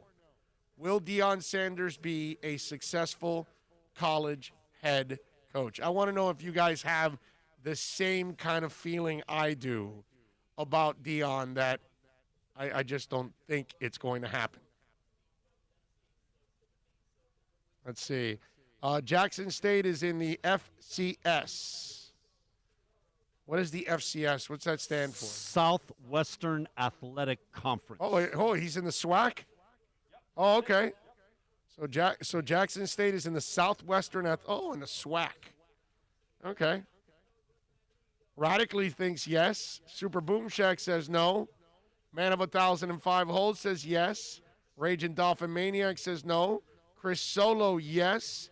Julius 305 says nope. Mark McIntyre, nope. Gus 1388, nope. They are in the SWAC. And Ray says nope. So a couple of yeses. There's a couple of you out there that think he's going to have success. Most of you are thinking like I am. Okay? Gus goes, hell no. If they say yes, because I'll root for him. Oh, well, rooting is a whole. I'm not rooting against the guy. I hope he does well because the kids at Jackson State deserve that. So I hope he does well just because of the kids at Jackson State. I hope it's a huge success. I just kind of get too much show than substance. That's all. You know what it is? He's on a path and he changes he was going to mentor AB, right? What happened to that? No, I got something. Where'd that go? I got something else for you. A month ago, we were talking about a story where he came out and joined Barstool and left the NFL Network. So is Deion Sanders still going to be with Barstool while he's the head coach of Jackson State? I doubt it. So talk about a guy that changes gears left and right. There's no way Portnoy now is going to get Deion Sanders the way he was going to get him before. Because at Jackson State, they're not going to want him. Barstool is not the place. I like Barstool. Like, I enjoy it. So I don't want to pick on Barstool at all because I think it's a channel that is needed, okay? It's a funny, Portnoy's got talent. I know they cuss like crazy on there, whatever, but there's a audience for that. This is not the example you want to set for young, impressionable minds. Nope. I wonder if anybody in that press conference says, so, Deion, Coach Sanders, now that you're coaching these kids, are you still going to be on Barstool?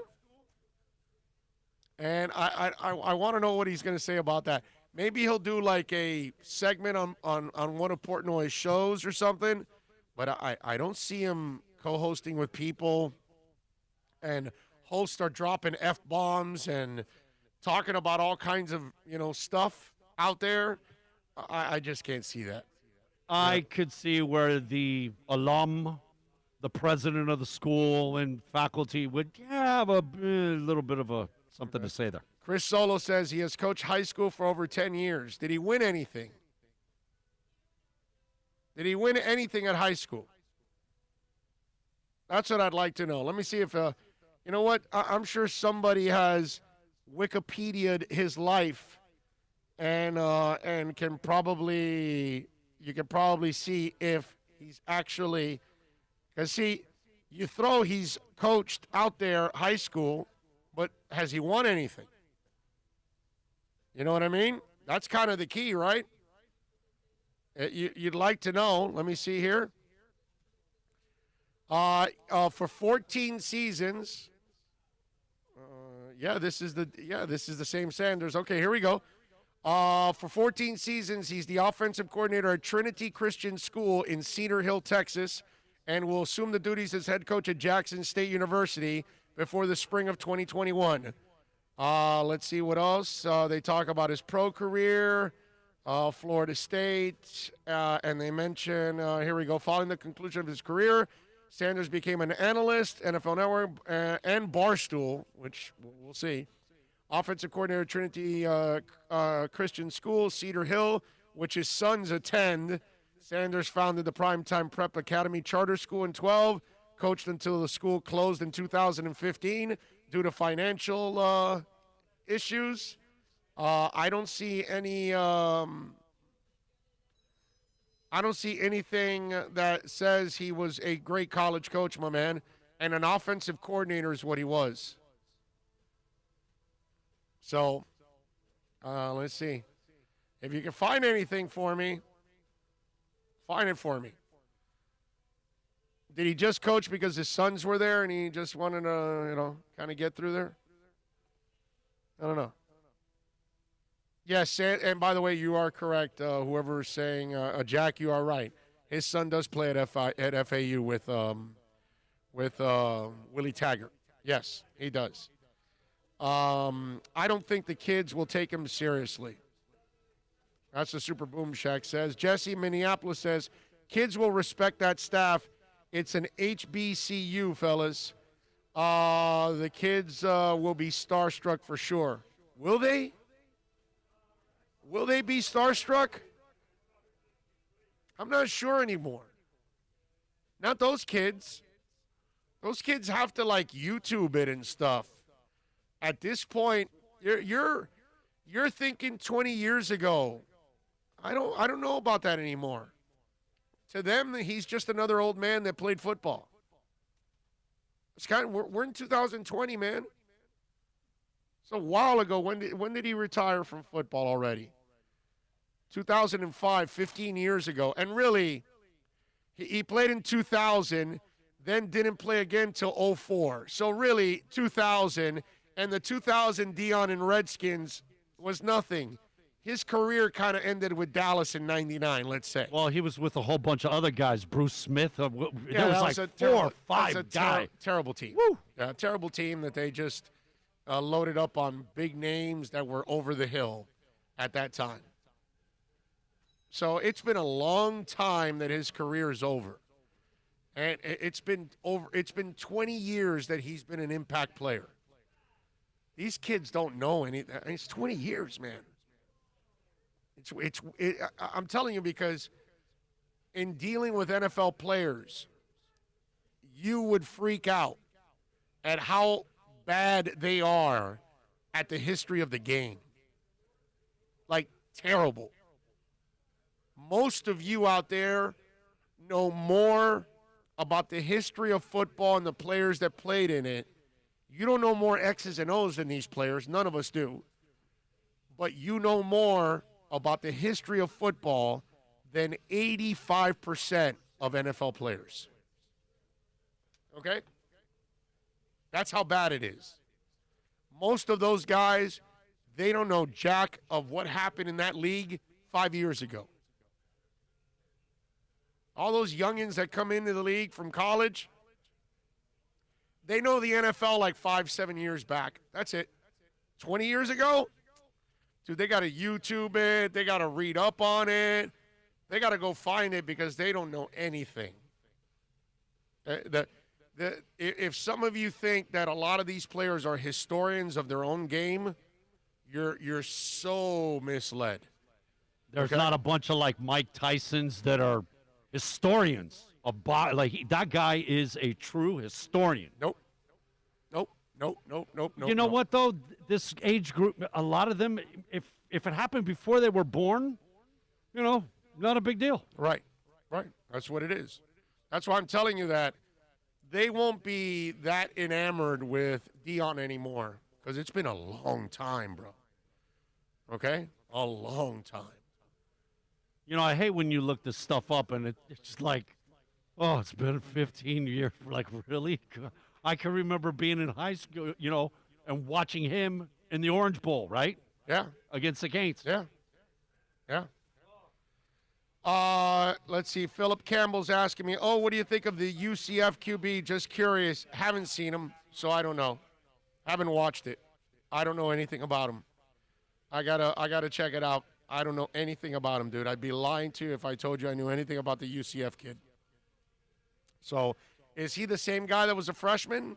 Is that the same kid that took over? Is he a junior now? Is that the same kid from, was it 2 years ago? I'm not sure. We need to get Kobe. Yes, let's do that. Let's switch a little gears here. Inter Miami takes on the New York Red Bulls tonight.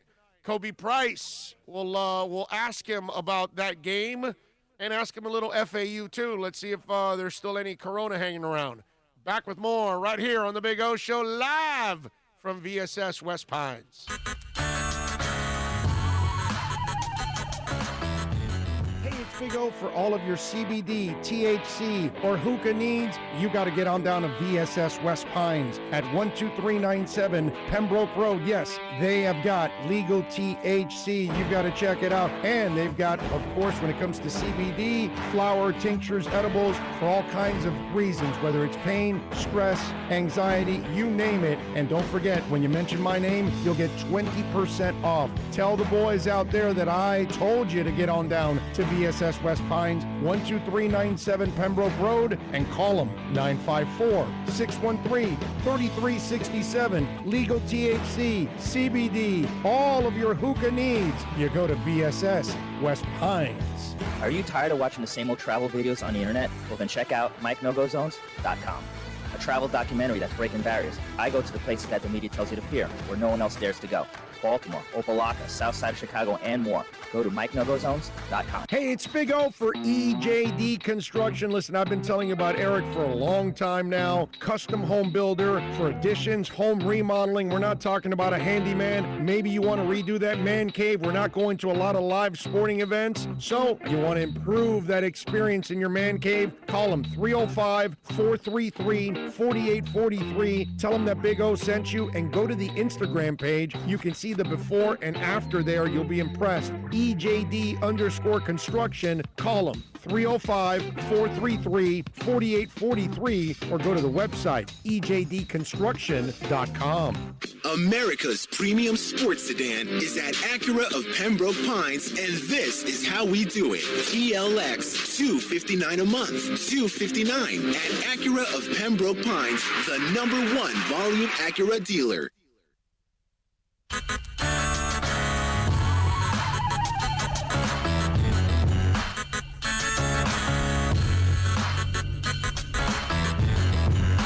This is the Big O Show.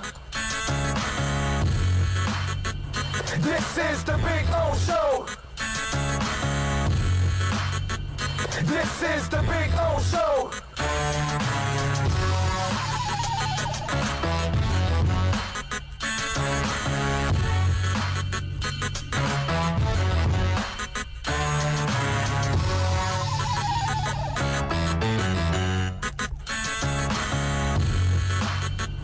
This is the Big O Show. This is the Big O Show.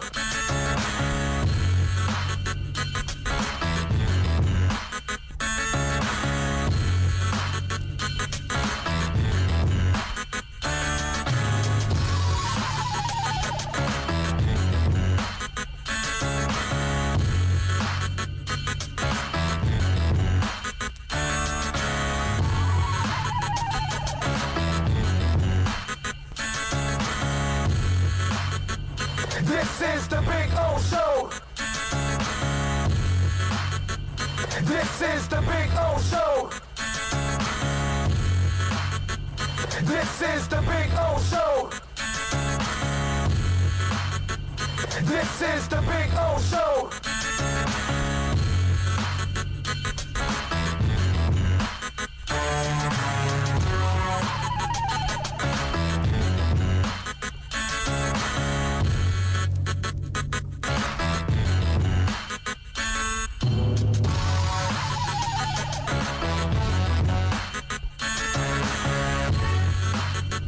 All right, we're back. Time to rock and roll. Anyway, we are going to talk a little football because tonight we got a big match as Inter Miami takes on the New York Red Bulls at Inter Miami CF Stadium. A man that covers the team on a daily basis for the South Florida Sun Sentinel is Kobe Price. I follow him. You should follow him too if you're an Inter Miami fan at Kobe_Price. And, of course, he also covers the FAU Owls. Let's bring him aboard. Kobe, good afternoon, my brother. How you doing? Afternoon. I'm doing well. How are you doing? I'm doing good, my man. So how's the COVID situation with FAU before I get into Inter Miami? Yeah, we just got off the phone with Taggart, FAU coach Willie Taggart, not too long ago, and he said that they tested yesterday, and he said that there were no positives no guys tested positive. As weird as that sounds, after they had all the positives from last week. Now, he did say that 15 to 20 guys wouldn't be able to play this Saturday if the game does happen because of quarantine from the contact tracing. But as of right now, there are no positive or active positive cases on the team. That's awesome, dude. Awesome. I'm actually surprised. I got to tell you, Kobe, like Notre Dame just got affected and all that, but I'm surprised over him, even with the MLS, that they got out of the bubble and they've pretty much stayed, COVID-free. I give a lot of these athletes a lot of credit. They must be very disciplined in staying away from people. Yeah, I mean, with the MLS, I think their last update was maybe earlier this week, late last week, and there was, I think, one person who tested positive out of this entire time. And, I mean, there's been a bunch of college games postponed, canceled, etc. But, I mean, if you ask me, back in July or June, if I thought this was going to happen at all, I would probably look at you and be like, probably not. More than likely not. So the fact they're able to pull this off in any sort of fashion, especially when you're one of the professional leagues, MLS, MLB, even with the hurdles they hit early on, I guess kudos should go to them for finding ways to pull this off. Yeah, no, I'm with you, man. It is it's pretty amazing. All right, so they've gotten their first home win. They've gotten the first road win. They've gotten the first road tie. They are unbeaten at home right now as it is. Inter Miami tonight has a chance to start their first winning streak tonight. So what are your thoughts on that right now? Yeah, I mean, Luis Robles, we talked about yesterday, they haven't won the back-to-back games yet, and that's something that they want to do. I think tonight, it finally gives me the opportunity to play a different opponent. They haven't played the Red Bulls, so that'll be exciting and interesting to see them play a different team besides Atlanta, Nashville, Orlando. And if you're asking about how their chances, their odds of winning, I'll give them a pretty good chance to pick up that elusive consecutive victory. The Red Bulls are in not the best shape right now. They struggle offensively. They had the coaching change, etc. So I would give Inter Miami a good chance of picking up a win tonight. I'm with you, dude. I don't think they have a lot of firepower, and I think they'll get Higuain. Not that I know anything, but I think they'll get him on Sunday against Philadelphia. I think he should be past his quarantine and all that by then. Do you feel the same way? Yeah, well, he's out of the quarantine now. He actually started practicing with the team yesterday on Tuesday. So what are we waiting for? He's got his visa. He's got the quarantine. What the hell are we waiting for? Well, that's the thing. He doesn't have his visa and international transfer certificate yet. So that's what we're waiting for. We're waiting for the visa. Yeah. Okay, that's what we're waiting for the visa and the international transfer certificate. But in terms of, he's out of quarantine. He's training with the team. He's all set to go from that standpoint. But they are still waiting for that visa to arrive. I bet they'll get that thing by Friday, and he'll play on Sunday. Come on. They've been working on this a while, bro. Come on. Yeah, exactly. Plus, they play Philadelphia on Sunday. We need them on Sunday. You know what I mean? And I thought, Kobe, that the other night you got that inspired effort from them because of the Higuain acquisition. I think that kind of inspired that team a little bit. I was going to say the whole immigration visa situation, that is way above my pay grade. So I have no clue. You could tell me that he would get it tomorrow, with tomorrow being Thursday. I'd be like, yeah, I believe it. Or you could tell me he gets it Friday. I'll be like, I have no clue about it. But for them, they're definitely hoping he can get on the field as soon as possible because of the caliber of player he is. And you're right. They did seem more inspired, especially in the first half against Atlanta on Saturday. They were juiced. They were ready. The energy was there. And you can only imagine. We talked to Luis about it. Just having a guy like that on the training field, in the locker room. Obviously, he wasn't training with them at that point. But just knowing, we're going to have this guy come in and help the team, it does give you that boost of energy. It does give you a boost in morale. And eventually, it will have a boost on their on-field product and the quality that they bring on a night-to-night basis or a game-to-game basis, rather. Yeah, no, I'm with you. Kobe Price, by the way, joining us from the South Florida Sun Sentinel. You could follow him on Twitter at Kobe Price. And Kobe, Tell them also about the Sun Sentinel Inter site because, I just tagged you guys in it, Inter MIA Insider. Tell them a little bit about that so they know what the Sun Sentinel is doing with the team. Yeah, no, that's so that is the Sun Sentinel's Inter Miami coverage. So all our coverage for Inter Miami, it goes to that Twitter page that you're talking about. So to keep up with all the Inter Miami coverage, that'd be a great page to follow. You'll see all of my work through there, and any columns that may be written, analysis, photos from the games. That's the best for us. That's the best way to keep up with everything. But a club that it's growing continuously. They seem to be locking in their roster, but they're just bringing in, Blaise Matuidi, that's Dwyane, so you can keep up with everything. About to play tonight. It's a great place for us to keep everything consolidated, and for readers, fans who are interested, you can go there and follow along. I would imagine during the game, that's where you're tweeting from. Is that what it is? So I actually tweet. I have thought about this, but I still tweet from my personal account. But I have thought about going to the Insider, kind of like, "Hey, it's Kobe. Just follow along this account." I probably should do that sooner rather than later. Well, why don't you do that thing where you tweet and it goes to both, and that's it? I would have to figure that out. I'm still trying to figure out how to do that. Yeah, I think you could do that with one of those apps that you can put multiple things on it, and then you just post it and it goes to both at the same time. So that way you don't have to. That way you don't have to like copy and paste and put it on the other one or something like that. So tonight, when you're at the game, how do people follow you for the updates? Yeah, you can follow me on my personal account at Kobe _Price. So KHOBI_PRICE. I changed my handle recently, so from P to now it's fully priced. But then there also will be updates on the Inter Miami Insider Twitter page. Twitter page. Any injuries to be concerned about tonight for Inter Miami? Yeah, Julian Carranza. I know Diego Alonso said that he's going to be out a week to two. He said that he will not be available for tonight's game.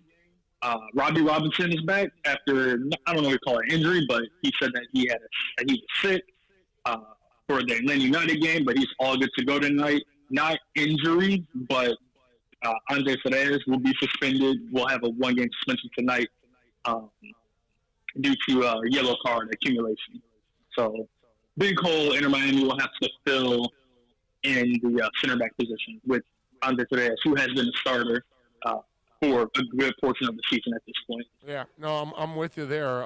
It should be a lot of fun tonight. I was going to ask you, when you look at the improvements from the 0-5 to the last 7 games now, what have you seen in your eyes? What's the difference in the team? Because obviously there's a lot more wins, and well, not a lot, but there's more wins and ties now in the last 7 games compared to the first 5 where they weren't having any success whatsoever. Yeah, they have 11 points now. They're right outside of a playoff spot, just a point outside of there. What I've seen is, defensively, I think they improved a decent amount, and some of that comes from figuring out the personnel, right? Like, I think sometimes you have to remember, like, this is a brand new team. They're trying to figure out who they are and what their players bring to the table.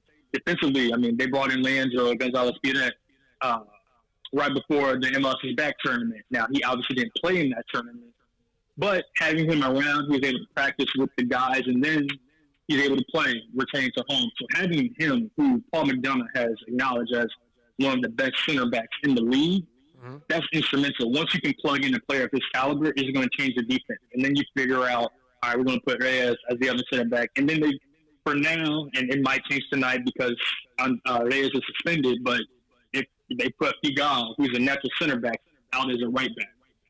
Okay. So you kind of just fortify the defensive back line.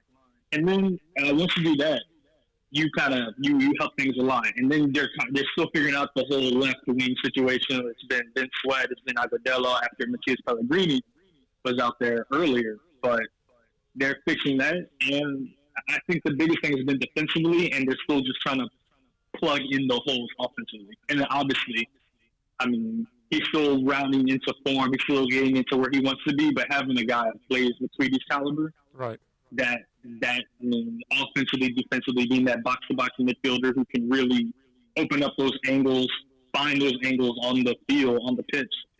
It all helps. So if you're be more concise, the additions of Blaise Matuidi and Leandro, plus just having more time on the field together, playing more games together, I think those are the biggest things. Yeah, and Matias and Carranza have got to be pumped about Higuain because they're going to get to learn from a seasoned, proven, world-class veteran, dude. That's going to be a lot of fun for those young guys. Yeah, they could be worried about a little playing time, but at the same time, they should be excited about the education they're about to get from that guy. Oh no, absolutely, and that's the I guess one of the beauties or the upsides of Inter Miami is that they do have that mixture of the vets, but they also do have young guys. You said Pellegrini, Carranza, Robinson, right? Yep. Reyes is still young. Yep. Reyes can learn from Leandro. Yep. You do have that mixture of guys who are going to continue to learn. So yeah, absolutely. With those guys, and then they can just pick brains. Lewis, I mean, I know Lewis has been one of the better players on the team this year, but he's still only 23. So you do have that mixture of young guys who can just learn and be like, soak up all this knowledge. Even a guy like Luis Robles, who's a proven veteran at this level, he's even saying that I'm learning from Blaise simply about the fitness part of it. So when you bring in those guys, veterans who have seen it all, it is going to change, not just this year, but like years to come, how players will operate and what they would be as players. Kobe Price from the South Florida Sun Sentinel. Kobe, what happens tonight? What's the prediction for you? Oh, man, prediction? I would say Inter Miami takes the win, and I would say 2-1. Inter Miami takes home a 2-1 win. I like it. Now, that means I got to hang on the edge of my seat for the second half of that game. Like the other night, all the goals were in the first 11 minutes, and then it was over after that, dude. Wow, that was. How about a 3-1, 4-1 win today? You know, Kobe, a comfortable win. You know what I mean? So we're kind of coasting in the final 25 minutes. You know, that kind of stuff. Yeah, I don't know if Inter Miami's going to give that to you. You know, every single game that they play in you have to be on the edge of your seat for it. Every single game. Yeah. They'll never let you relax. Let's hope so, man. Let's hope we get an easier game tonight. And are you guys going to talk to them to, like, have the Heat game on one TV and the soccer game on another? How do you guys negotiate the press room with them? So we usually have the Inter Miami game on, so you can hear the broadcast too. I don't know if we're going to be watching much of the Heat game, but I'm going to try to keep some kind of awareness of what's going on through my Twitter feed and maybe taking a peek at the score during halftime or every once in a while. But I know it's a big thing tonight. Well, you're more than welcome to come by our broadcast booth. We'll have the game on, the Heat game, the Marlins game. We'll have it all on, so we'll keep up with everything. Kobe, as always, you're a stud, my brother. Thank you for taking some time. We'll check you out tonight over at the stadium. Let's hope for a victory, bro. Let's do it. Absolutely. Appreciate you having me. You got it, my man. You be good. There you go. Kobe Price from the South Florida Sun Sentinel. Make sure you follow him on Twitter at Kobe_Price. And let me make sure I tell you this. He spells it Khobi. Okay? All right? Just in case, because we're also used to the Kobe, Kobe. He has a different one. And, of course, check him out at the South Florida Sun Sentinel website. And the Inter Miami Insider, which is Inter MIA Insider. Also, that's the Twitter feed for Inter Miami fans on the Sun Sentinel side. That's their personal page for all of that. Let's see. People don't know the first pro team in Miami, the Miami Seahawks, 1938, played at Burdine Stadium. Yes, I do know about that, my friend. I know Tremolio. In the All-American Football League, then sold to the Baltimore Lawyer, who then changed the name to the Baltimore Colts. Yep. I know about that from back in the day. Not that I was around for it, but I do know the history and that being the first team. And just like in basketball, the Floridians back in the day, you know. So, yeah, there's a little history of pro teams for us before our established ones really took over. We delved into to pro sports in a minor league way or some other way. Yeah. I love them talking about the old Floridians, the basketball team, and the guys that came, the cheerleaders, and how they like intentionally were dressed to totally take their mind off the game. Oh yeah, that's the idea. That's the idea. And they said they'd have them right down there under the basket, as close as they could get to the court. It was like, man, I'm having a hard time paying attention to the game. Come on, man. You know, I didn't know that here at VSS West Pines, they've got an Inter-Miami water pipe, I'm sorry. An Inter-Miami water pipe. Yeah. Those of you that are hardcore Inter-Miami fans, can you hand it to me right there? I just want you guys, just in case, right there, the pink and black one. Let me have that one, bro. La Rosa Negra. They have La Rosa Negra water pipe. So if you are a hardcore Inter-Miami fan, you think about it, see? You see, this is the hardcore Inter-Miami water pipe right there. So this could be your partner during Inter-Miami games. There's only one here at VSS West Pines. You think about it. You know, whatever you guys charge for this, if you just put an Inter-Miami sticker on it, you can like add like another $40 to it. It would become the official. So if you buy this, if you come to Inter-Miami, which by the way, you can mention my name, you get 20% off. But anyway, you actually can put your own sticker here, Inter-Miami, and look how cool it is. I just, you know, Inter-Miami, baby. Go deep. Take your hit. See, I gave you guys an opportunity to take your hit. There you go. How about that? Huh? How about that? Gotta love it. An Inter-Miami water pipe. It's a beautiful thing. You guys can't beat that. Miami Toros. Toros and then the Gatos, actually. Or no, wait, it was Gatos first, then Toros, right? Is that how it was? Or was it Toros and Gatos? No, it was Gatos, then Toros. That's how it was. So I think Tremolio, you have to, I think it was Gatos first, then Toros for a few years. Then we got our strikers.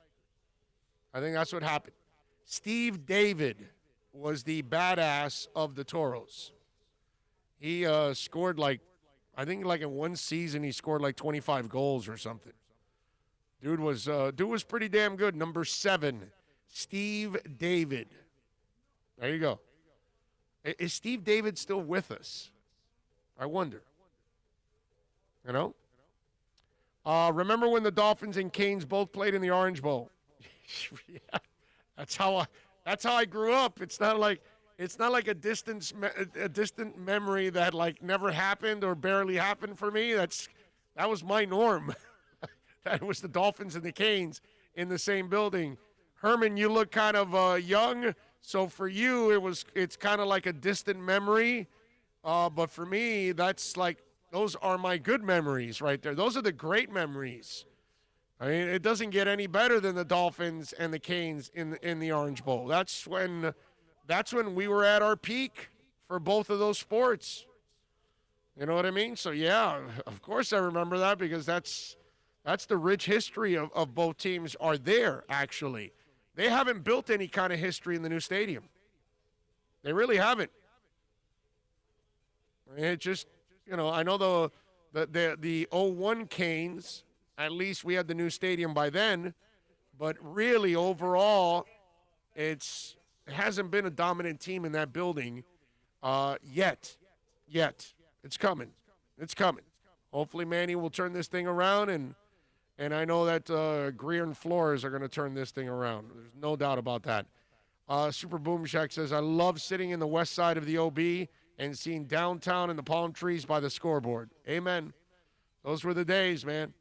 Those were the days. No matter how crappy that stadium was, it was our crappy stadium. Okay? Bathrooms, leaks from the second floor, lines, parking, blocky, all that stuff, but it was... You'd be hard-pressed to go. You could pick anyone in the country to find a better home field advantage for college and pro, our teams, man, the OB, Yeah. we own people. Yeah. Yeah, no doubt. Yeah, no doubt. Like Ray says, great memories. I remember the stands shaking when the crowd got loud in the Orange Bowl. Yep. All of that, bro. Bro, I can remember being And the 5'6". stomping the feet on that thing that you could hear the tremors miles away, dude. Like I said, my dad having 50-yard line upper deck 8th row on the north side, and you could feel it shake. Everybody with the white hankies, and it was either National Airlines or Eastern Airline hankies. And I can remember looking in the west end zone to my right, and, bro, you remember all the confetti? And it would be stacked up like 6 feet high in the aisle. Yeah. It was, man, it was amazing. Well, those were the days, my brother. Those were the days. Unfortunately, they are past. And these guys are gonna get us there, bro. Yeah, no, but I'm saying on our way back. I'm just saying those kind of days are gone. We're not gonna have. You know what's one of my favorite? Those kind of days. I was there the Monday night. This is when Zonka came back post the Giants and all that, and we were down on like the 3 or 4 yard line, man. And they gave it to Zonk. It did take him 4 times to get that 3, 4, 5 yards, bro. It was like walking back in time. I want to say it was probably 76, 77. You know, post the glory years. But for one moment that night, it felt like 72, 73. It was awesome. By the way, Tom Cruise, if you're a Tom Cruise fan, check this out. He is going to go into outer space in October of next year. The star has long been known for his role in action-packed films, including Mission Impossible, all that good stuff. So it's no surprise the actor is something of an adrenaline junkie who seeks to push his limits to the maximum and frequently does his own stunts. Earlier this year, it was revealed that Cruise was working alongside Elon Musk and NASA to film a new movie in outer space. The upcoming project doesn't even have a title yet. Cruise has been in talks with Musk's SpaceX program as well as NASA to work towards the new goal of the first movie shot in space. Although this announcement was met with enthusiasm for its groundbreaking nature, there's been little word on the project development until now. Space Shuttle Almanac official Twitter, which covers all space-related stories, has confirmed that Cruise's project has been green-lighted by all involved parties. The tweet highlights that Commander Mike Lopez Alegria, who holds 2 NASA spacewalk records, will pilot the Axiom space station on a tourist mission in October of 2021 when Axiom sets off for outer space. Both Cruise and director Doug Linham will be on board, and you can catch the Space Shuttle's Almanac exciting tweet there that they put. And the Space Shuttle Almanac tweeted, accompanied with an image showing the International Space Station manifest for the next 3 years. More specifically, the 21st of October is marked with SpaceX Crew Dragon Axiom tourist flight, with Lopez Alegria Cruz and Linham confirmed to all be on board. So we don't know exactly what they're filming. I don't even know. Maybe it's another Mission Impossible. That sounds very Mission Impossible, right? Filming in space, you would figure, right? Something like that. Unless he's helping 007 to go after Spectre in space. I don't know. I was thinking Moonraker Part 2. I was thinking more along the lines of Scientology in space. Oh, God. La locura de Scientology. All right, let's take a break. Hey, he's looking for space people, bro. You know the story. 2 hours down. We'll come back on the other side. We're at VSS West Pines. Let's take a quick break right here on The Big O Show.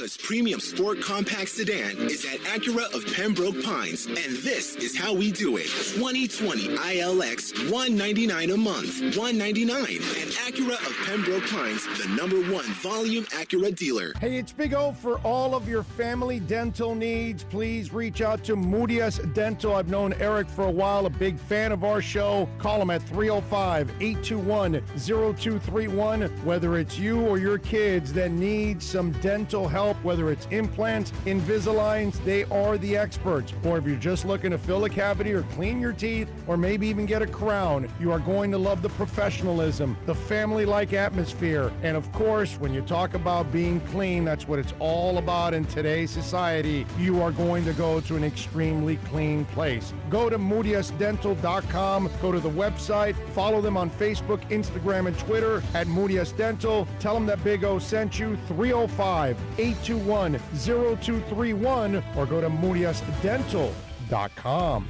Are you tired of watching the same old travel videos on the internet? Well, then check out MikeNoGoZones.com. A travel documentary that's breaking barriers. I go to the places that the media tells you to peer, where no one else dares to go. Baltimore, Opelika, South Side of Chicago, and more. Go to MikeNoGoZones.com. Hey, it's Big O. For all of your CBD, THC, or hookah needs, you got to get on down to VSS West Pines at 12397 Pembroke Road. Yes, they have got legal THC. You've got to check it out. And they've got, of course, when it comes to CBD, flower, tinctures, edibles, for all kinds of reasons, whether it's pain, stress, anxiety, you name it. And don't forget, when you mention my name, you'll get 20% off. Tell the boys out there that I told you to get on down to VSS West Pines, 12397 Pembroke Road, and call them 954-613-3367. Legal THC, CBD, all of your hookah needs. You go to VSS West Pines.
We back.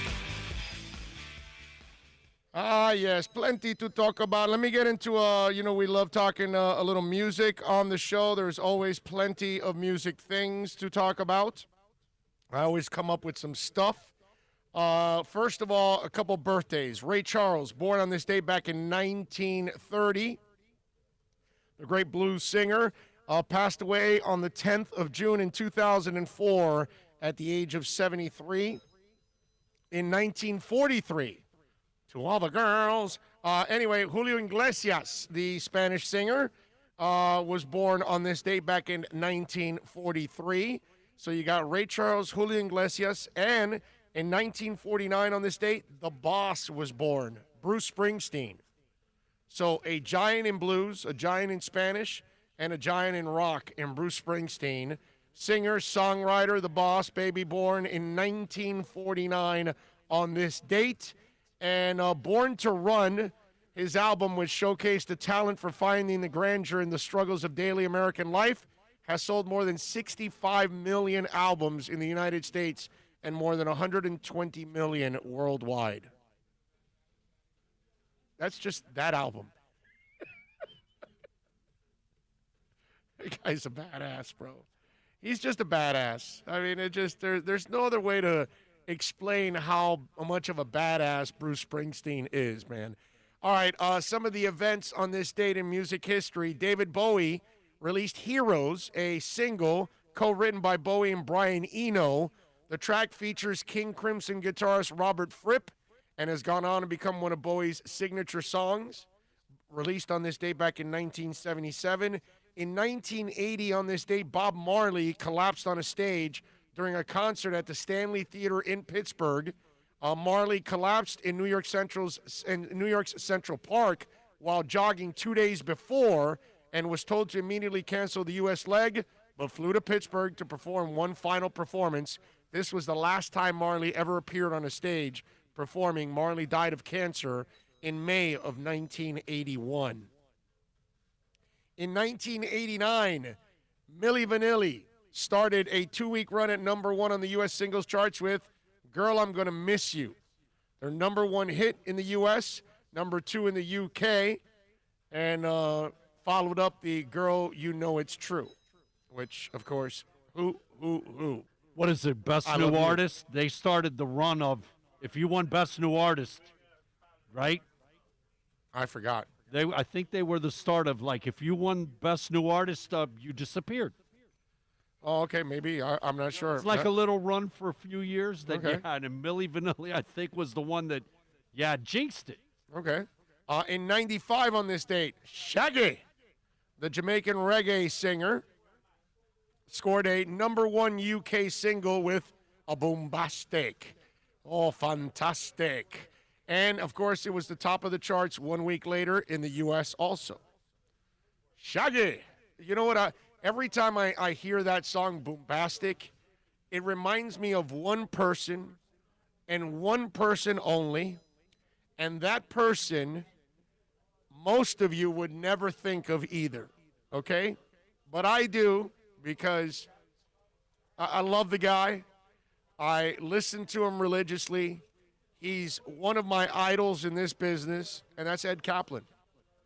Ed Kaplan used to play that song every night as a rejoiner. He'd play that. He'd play, the Coolio song, Gangster's Paradise. But Boombastic was one that he would play all the time as a rejoiner. And so that out of all people in the world, Shaggy, Boombastic, I think Ed Kaplan. How crazy is that? I don't know how many of you out there actually know who Ed Kaplan is, but he did radio here for a long time and was a staple in South Florida. And it's something that we don't do anymore, having a nighttime host. And he used to be on till every West Coast score, man. Every night. I mean, he was great. I love Ed Kaplan, man. Knows his stuff. 2013 on this day, Paul McCartney. The Hollywood Boulevard in Hollywood, California was shut down for a 15-song set by Paul McCartney on the roof of El Capitan Theater. An estimated crowd of 10,000 listened from the street. The show followed his appearance on TV's Jimmy Kimmel. Interesting, huh? Let me give you a couple of other things that happened this day in music. 1980, David Bowie took over the title role of the Elephant Man on Broadway on this date in 1980. And in 1997, the Rolling Stones kicked off their North American leg of their Bridges to Babylon tour in Chicago. Man, I remember that tour like it was yesterday. Bridges to Babylon tour. That was good stuff. Here's the couple of other things that we could tell you about here in music news. Hybrid Theory from Linkin Park, one of the better albums over the last 20 years. You wouldn't argue that, right, Bill? Definitely a top 100 album in the last 20 years. Oh, for sure. Not even close. I'm top 25, man. No brainer. Right? Well, the debut album, Hybrid Theory, has hit a new sales milestone.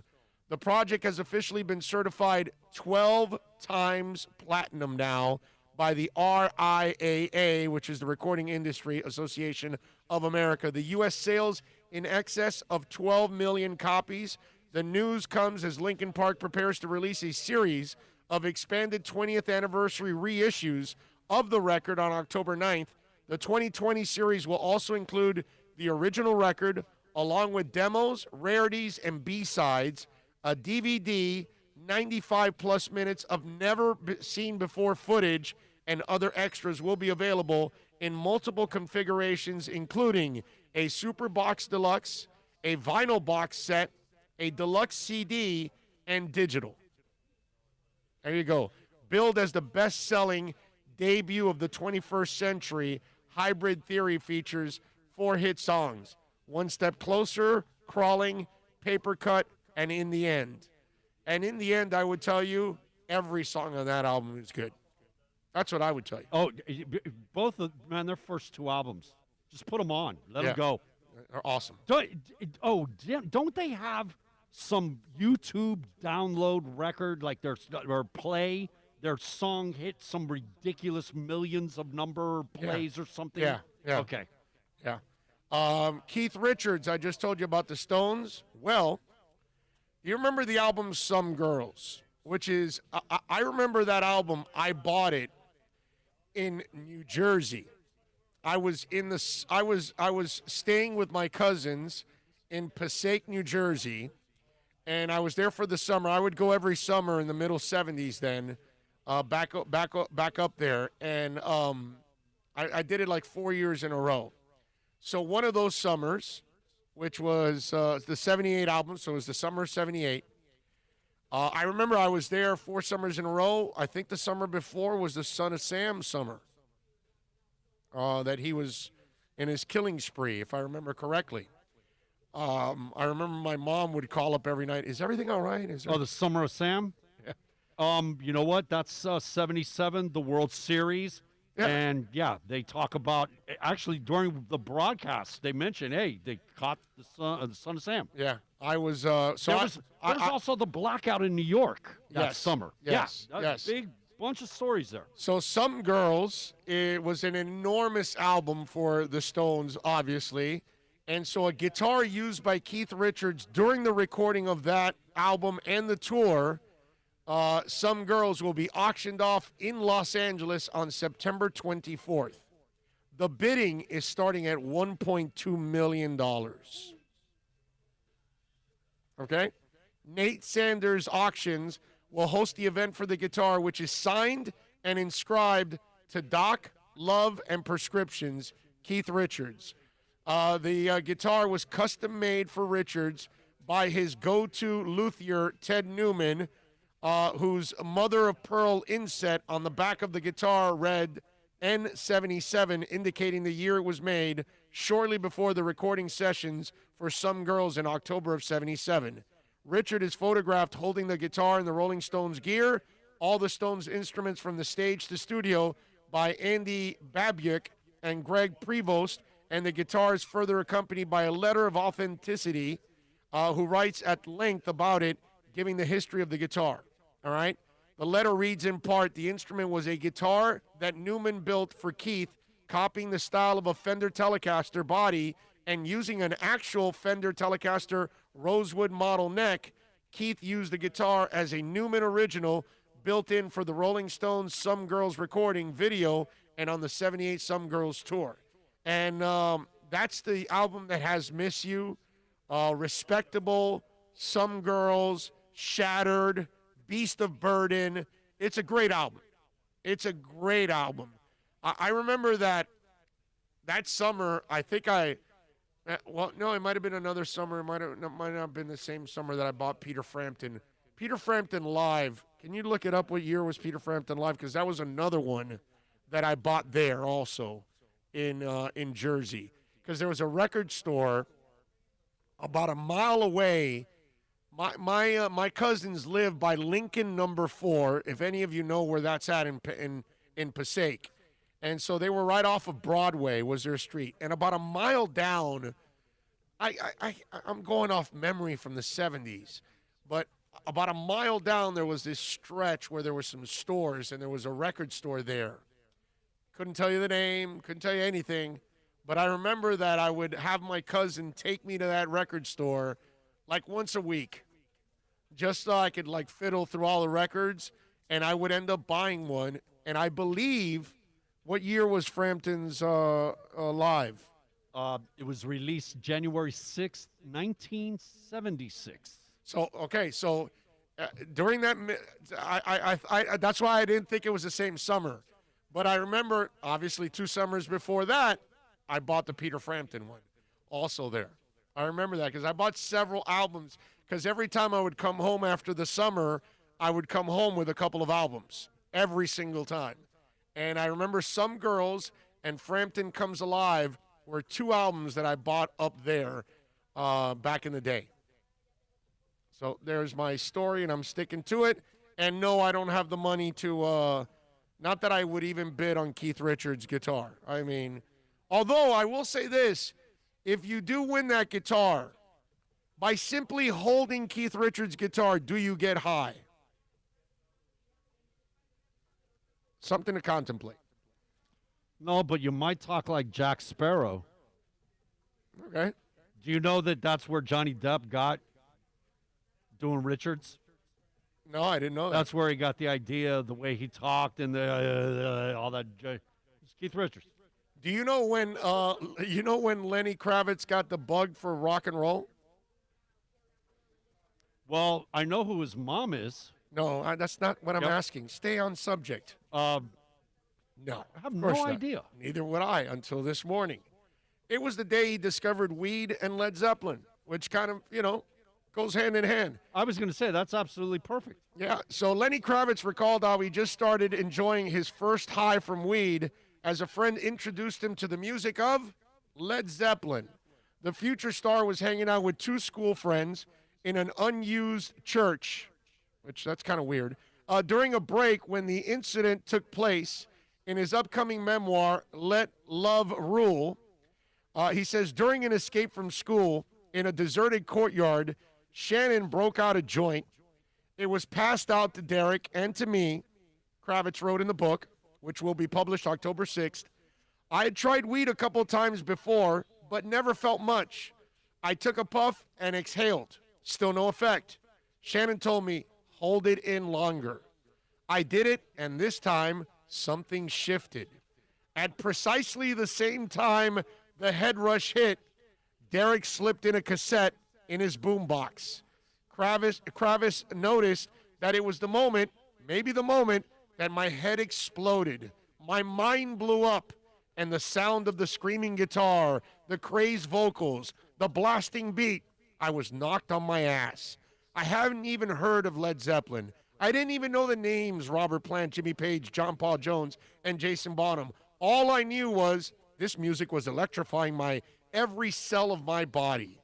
The mixture of marijuana and Black Dog sent me soaring. The sky opened up. The world got bigger and more beautiful. I was effed up. Kravitz recalled the experience of disguising the fact that he was high when he returned to class. Having obtained a bathroom pass, he splashed water on his face and asked himself, will I ever come down from this? Even though noting something funny had happened, I caught a case of the giggles. Then came the munchies.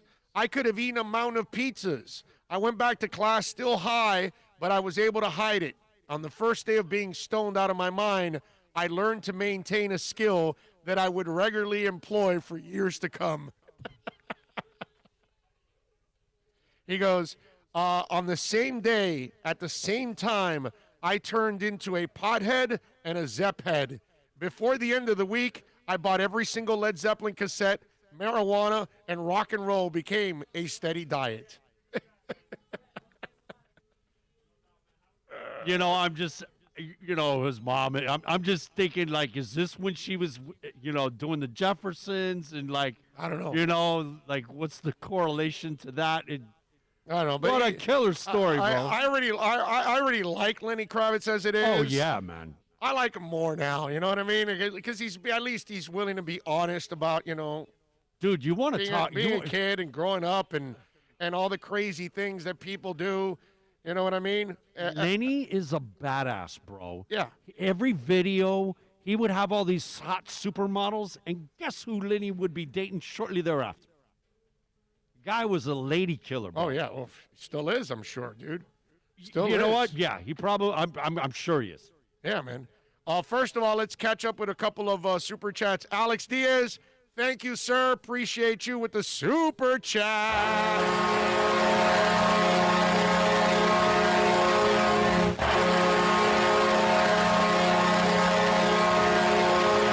And it's the music segment. You brought it up yesterday. Hey, what about the most underrated rock bands in history, no matter what era? Give me a minute on that. We'll attack that. And Philip Campbell, thank you, sir, for chiming in also on the super chat.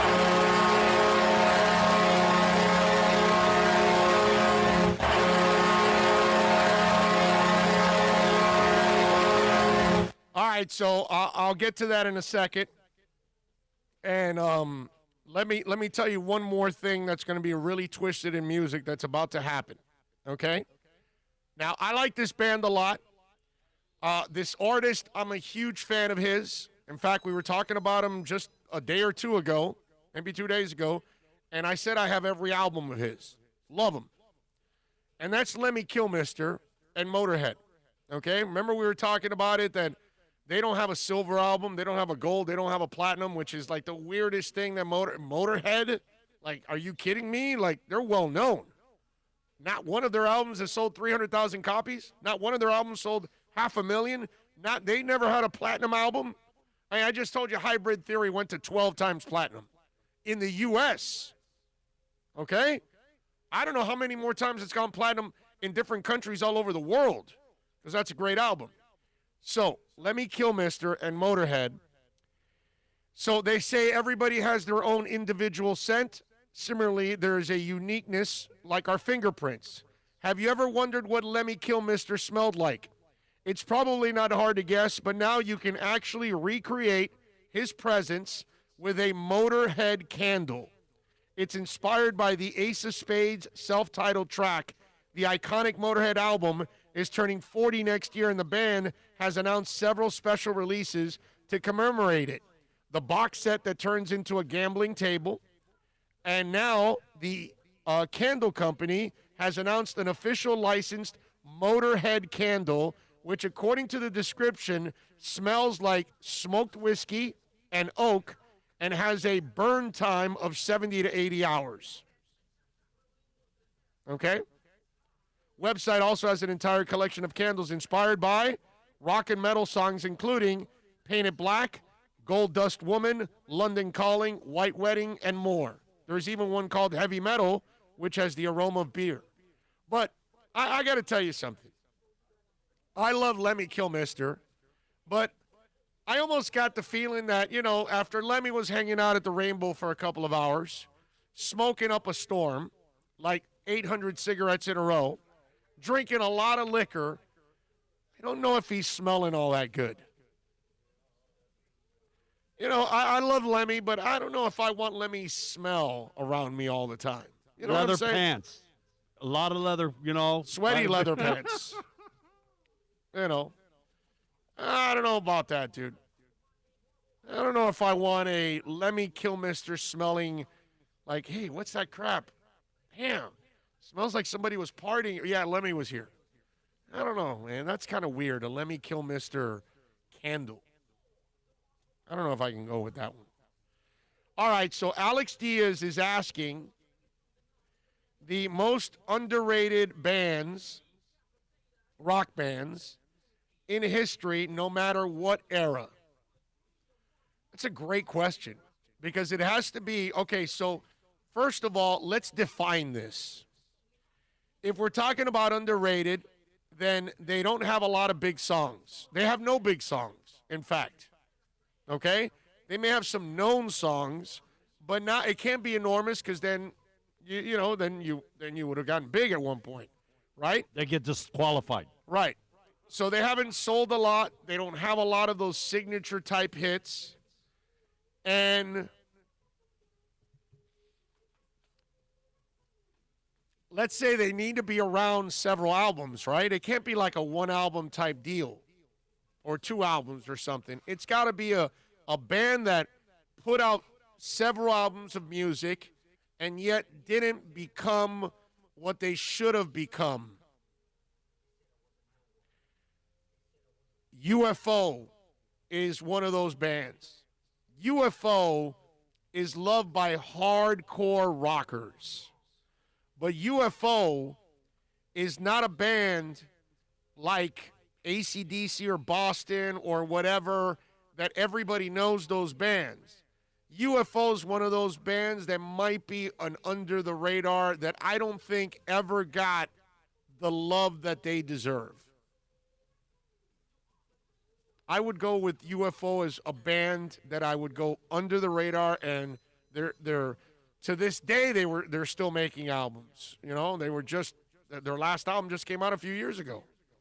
Still sounded great. And still sounding so great. Glad we went and did that, bro. Yes. Pat in Asheville came out with The Alarm. You know, I might have to I like that one because, you know, whether it's 68 Guns or Summer or Rain in the Summertime, those are great songs, but they're kind of under the radar in a way because of that era. The Alarm isn't Depeche Mode, and The Alarm isn't Psychedelic Furs, and that's a pretty good one right there. Super. I got one. No, it's Pat in Asheville came out with that. That's a pretty damn good Pat, one. Super Boom Shack. Thank you. You came up with another one. April Wine. Yeah, they didn't one really. Of your personals. Yeah, I love April Wine. That's you hit a soft spot with me. They didn't really get the kind of pub that they deserve. I like that one. I got 2. Go ahead. Zebra. Because those 2 songs. But not a lot of albums. That's I just said that one of the requirements has to be you've put out several albums. Zebra's known for 1 album. Foghat.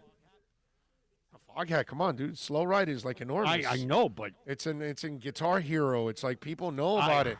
Now, Foghat back in their day, Stone Blue, Fool for the City, what's it called? Not Slow Ride. What's the other one of there's another major hit. I Just Want to Make Love to You. No. Foghat had its success, dude. It had success. The 2 bands I just talked about never had Foghat's type of success. Never. That's a good one, man. That's interesting. Big Audio Dynamite, spinoff from The Clash. I think Big Audio Dynamite had its share of success. Now, I don't know how big I would make Big Audio Dynamite. That's an interesting discussion there. Because I don't know if you would get a consensus from people that they were a underrated great band.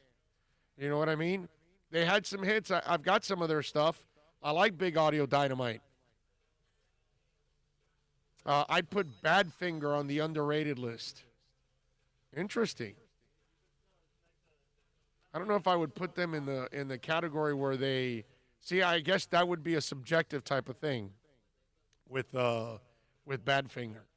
According to Omar Kelly, Muhammad Wilkerson, the defensive end, ended his two-game suspension. He's unsigned and could help the Dolphins. What do you think, It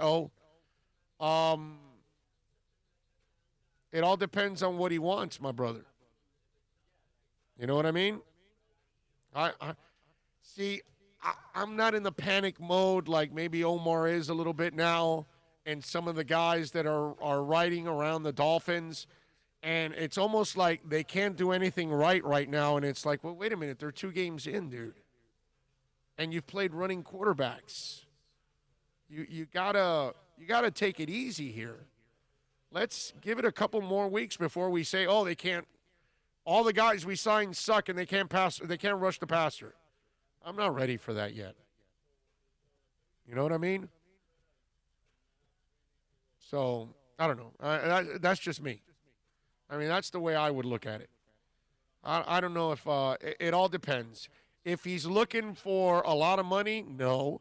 If he's looking for a deal closer to minimum and incentives, yeah, I could go for something like that. But again, if it's about mortgaging anything towards the future and he wants a big deal or anything like that, which I don't think he can ask for, no. Oh, Alex Diaz, the Raspberries is really good, dude. That's a really good one. Several albums. They got good music. Nobody knows the Raspberries. That's not bad, man. That's pretty good. I've got their best of in the car. And they are kind of an under-the-radar type band. I can see a band like that getting the love that they never got before. That's interesting. That's a good one. I didn't expect you to come up with Raspberries. And I completely forgot about that. Super Boom Shack says, I saw The Alarm a couple years ago. So did I. I saw him over at, it was last year. I saw him at Club Space. At Club Space. I saw him with Modern English and Gene Loves Jezebel. And Modern English was excellent, and The Alarm was, wow, dude, he sounded fantastic still. You know? So, yeah, I like The Alarm. You know who wrote that GP trap? Hewitt McCartney. Oh, okay. If you want it, here it is. Come and get it. All right. Like it. Pat in Nashville says Midnight Oil. Midnight Oil has success, dude. Beds Are Burning was a monster success. A lot of people knew Midnight Oil back in the day. Man, you couldn't go an hour without hearing that song for like a Yes. year. Yeah. Yeah. That bald dude, like, stood out. Yeah. Triumph.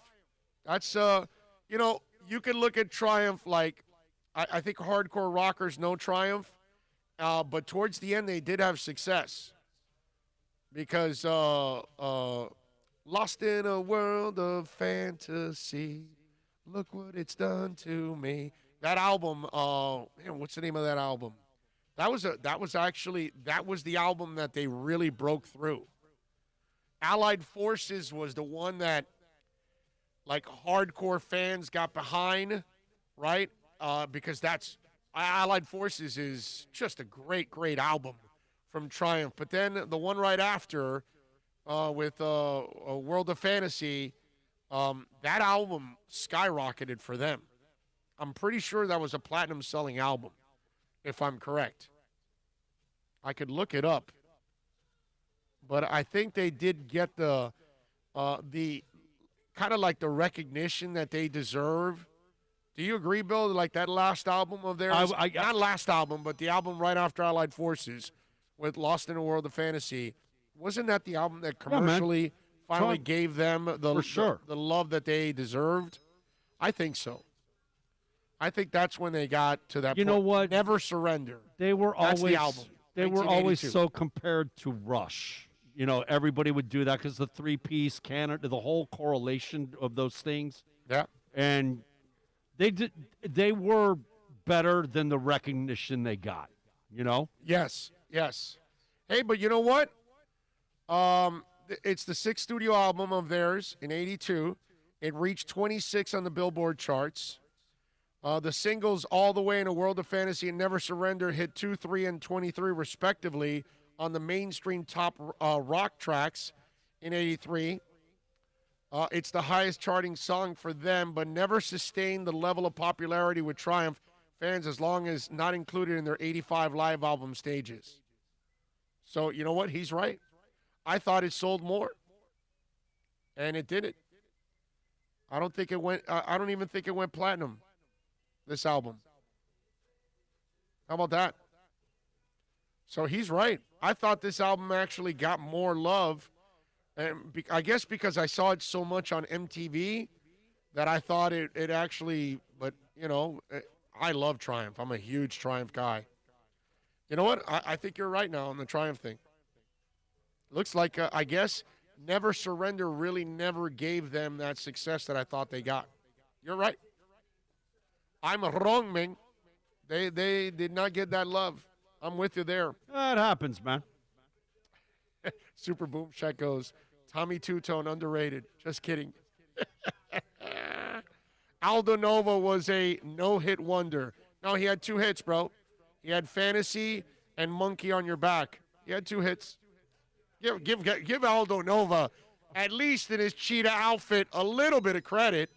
He had a couple hits. How about Fastway? How about Autograph? I mean, if we're going to go there, you know? Yeah, Jay Gelfin said Montrose. Montrose is a hardcore. They had, like 4 albums? Montrose is with Sammy Hagar, okay?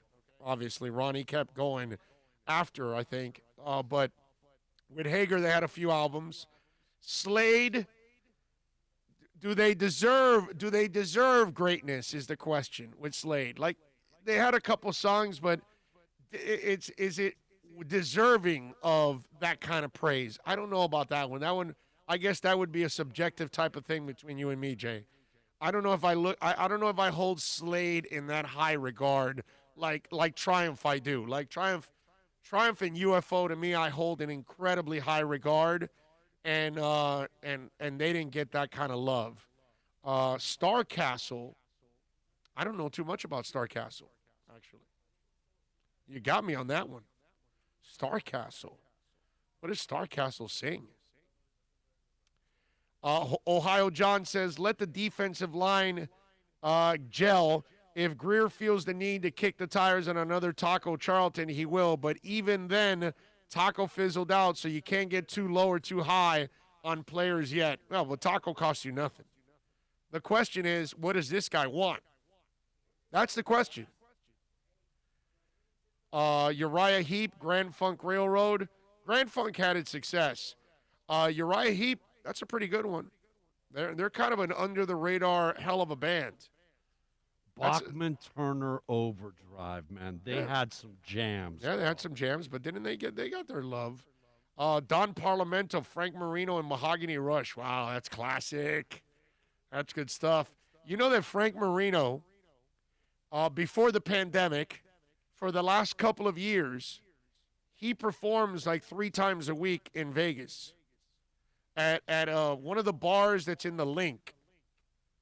So just in case, if you ever want to see Frank Marino, I don't know if he's gone back to Vegas already. I doubt it because I don't think they're doing that yet. But he performs in Vegas all the time. Okay? So if you ever get a chance and you want to see, a great guitarist, Frank Marino's there in Vegas. I got another Canadian artist for you. Who? Robin Sparkles, man. Robin Sparkles. Oh, God. Oh, yeah, Lord. but I'm talking about when she went grunge. Remember? There was the one later and all that. And, I'm talking about being in love with Robin Thicke. She went off the deep end. It's crazy. Crazy. Dolphins, by the way, Jags are favored by 3 tomorrow against Miami. So we'll see if the boys can. I think they've got a shot. I really do. I think they can win this game. I hope they do because it'll kind of settle some of the panic around. So I'm hoping that does happen. All right, let's wrap it up here on the show. We thank all of you out there. As always, let me thank, first of all, our super chatters, Drew Boo, James in the DR, amazing. I don't think we've seen James today on the chat board, so I miss him. Hope we get him back on there and get to talk to him. Philip Campbell, Alex Diaz, all of you out there for super chatting, thank you. Thanks to all of you out there for tuning in like you do every day, downloading the show. It is a big, big day today. So let's hope that we get wins across the board with the Marlins, wins across with Inter Miami, and obviously with the Miami Heat in the Eastern Conference Finals. That would be absolutely amazing. We thank Jose and all the great people out here at VSS West Pines for making it nice and easy. Bill and Philippe handling everything on video and audio. We will see you guys tomorrow, and we will do it at 10 a.m. tomorrow at Craig Zinn's Acura of Pembroke Pines. So it's nice and early. G-Trap Hewitt sends in a super chat at the end. Thank you, GP. I appreciate you, Did somebody say the magic word? Super chat. No. Meeting.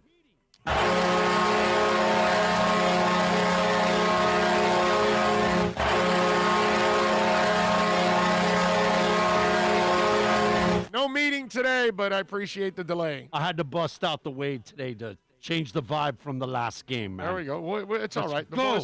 boys will show up tonight and get that W and take a 3-1 commanding lead. Oh, there's no way that Spoelstra gets this many days off and they aren't prepared and they come out and they don't smack them around. Well, I would imagine their rage and pissed off and frustration should have set in for the last couple of days for not playing well. You know what I mean? No doubt. Super Boom Shack says, peace be with everybody.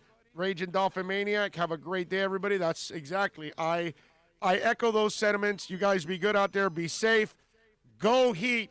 Go Inter. Go Marlins. Let's do it. Y'all be safe. Have a good one. Tomorrow, 10 o'clock.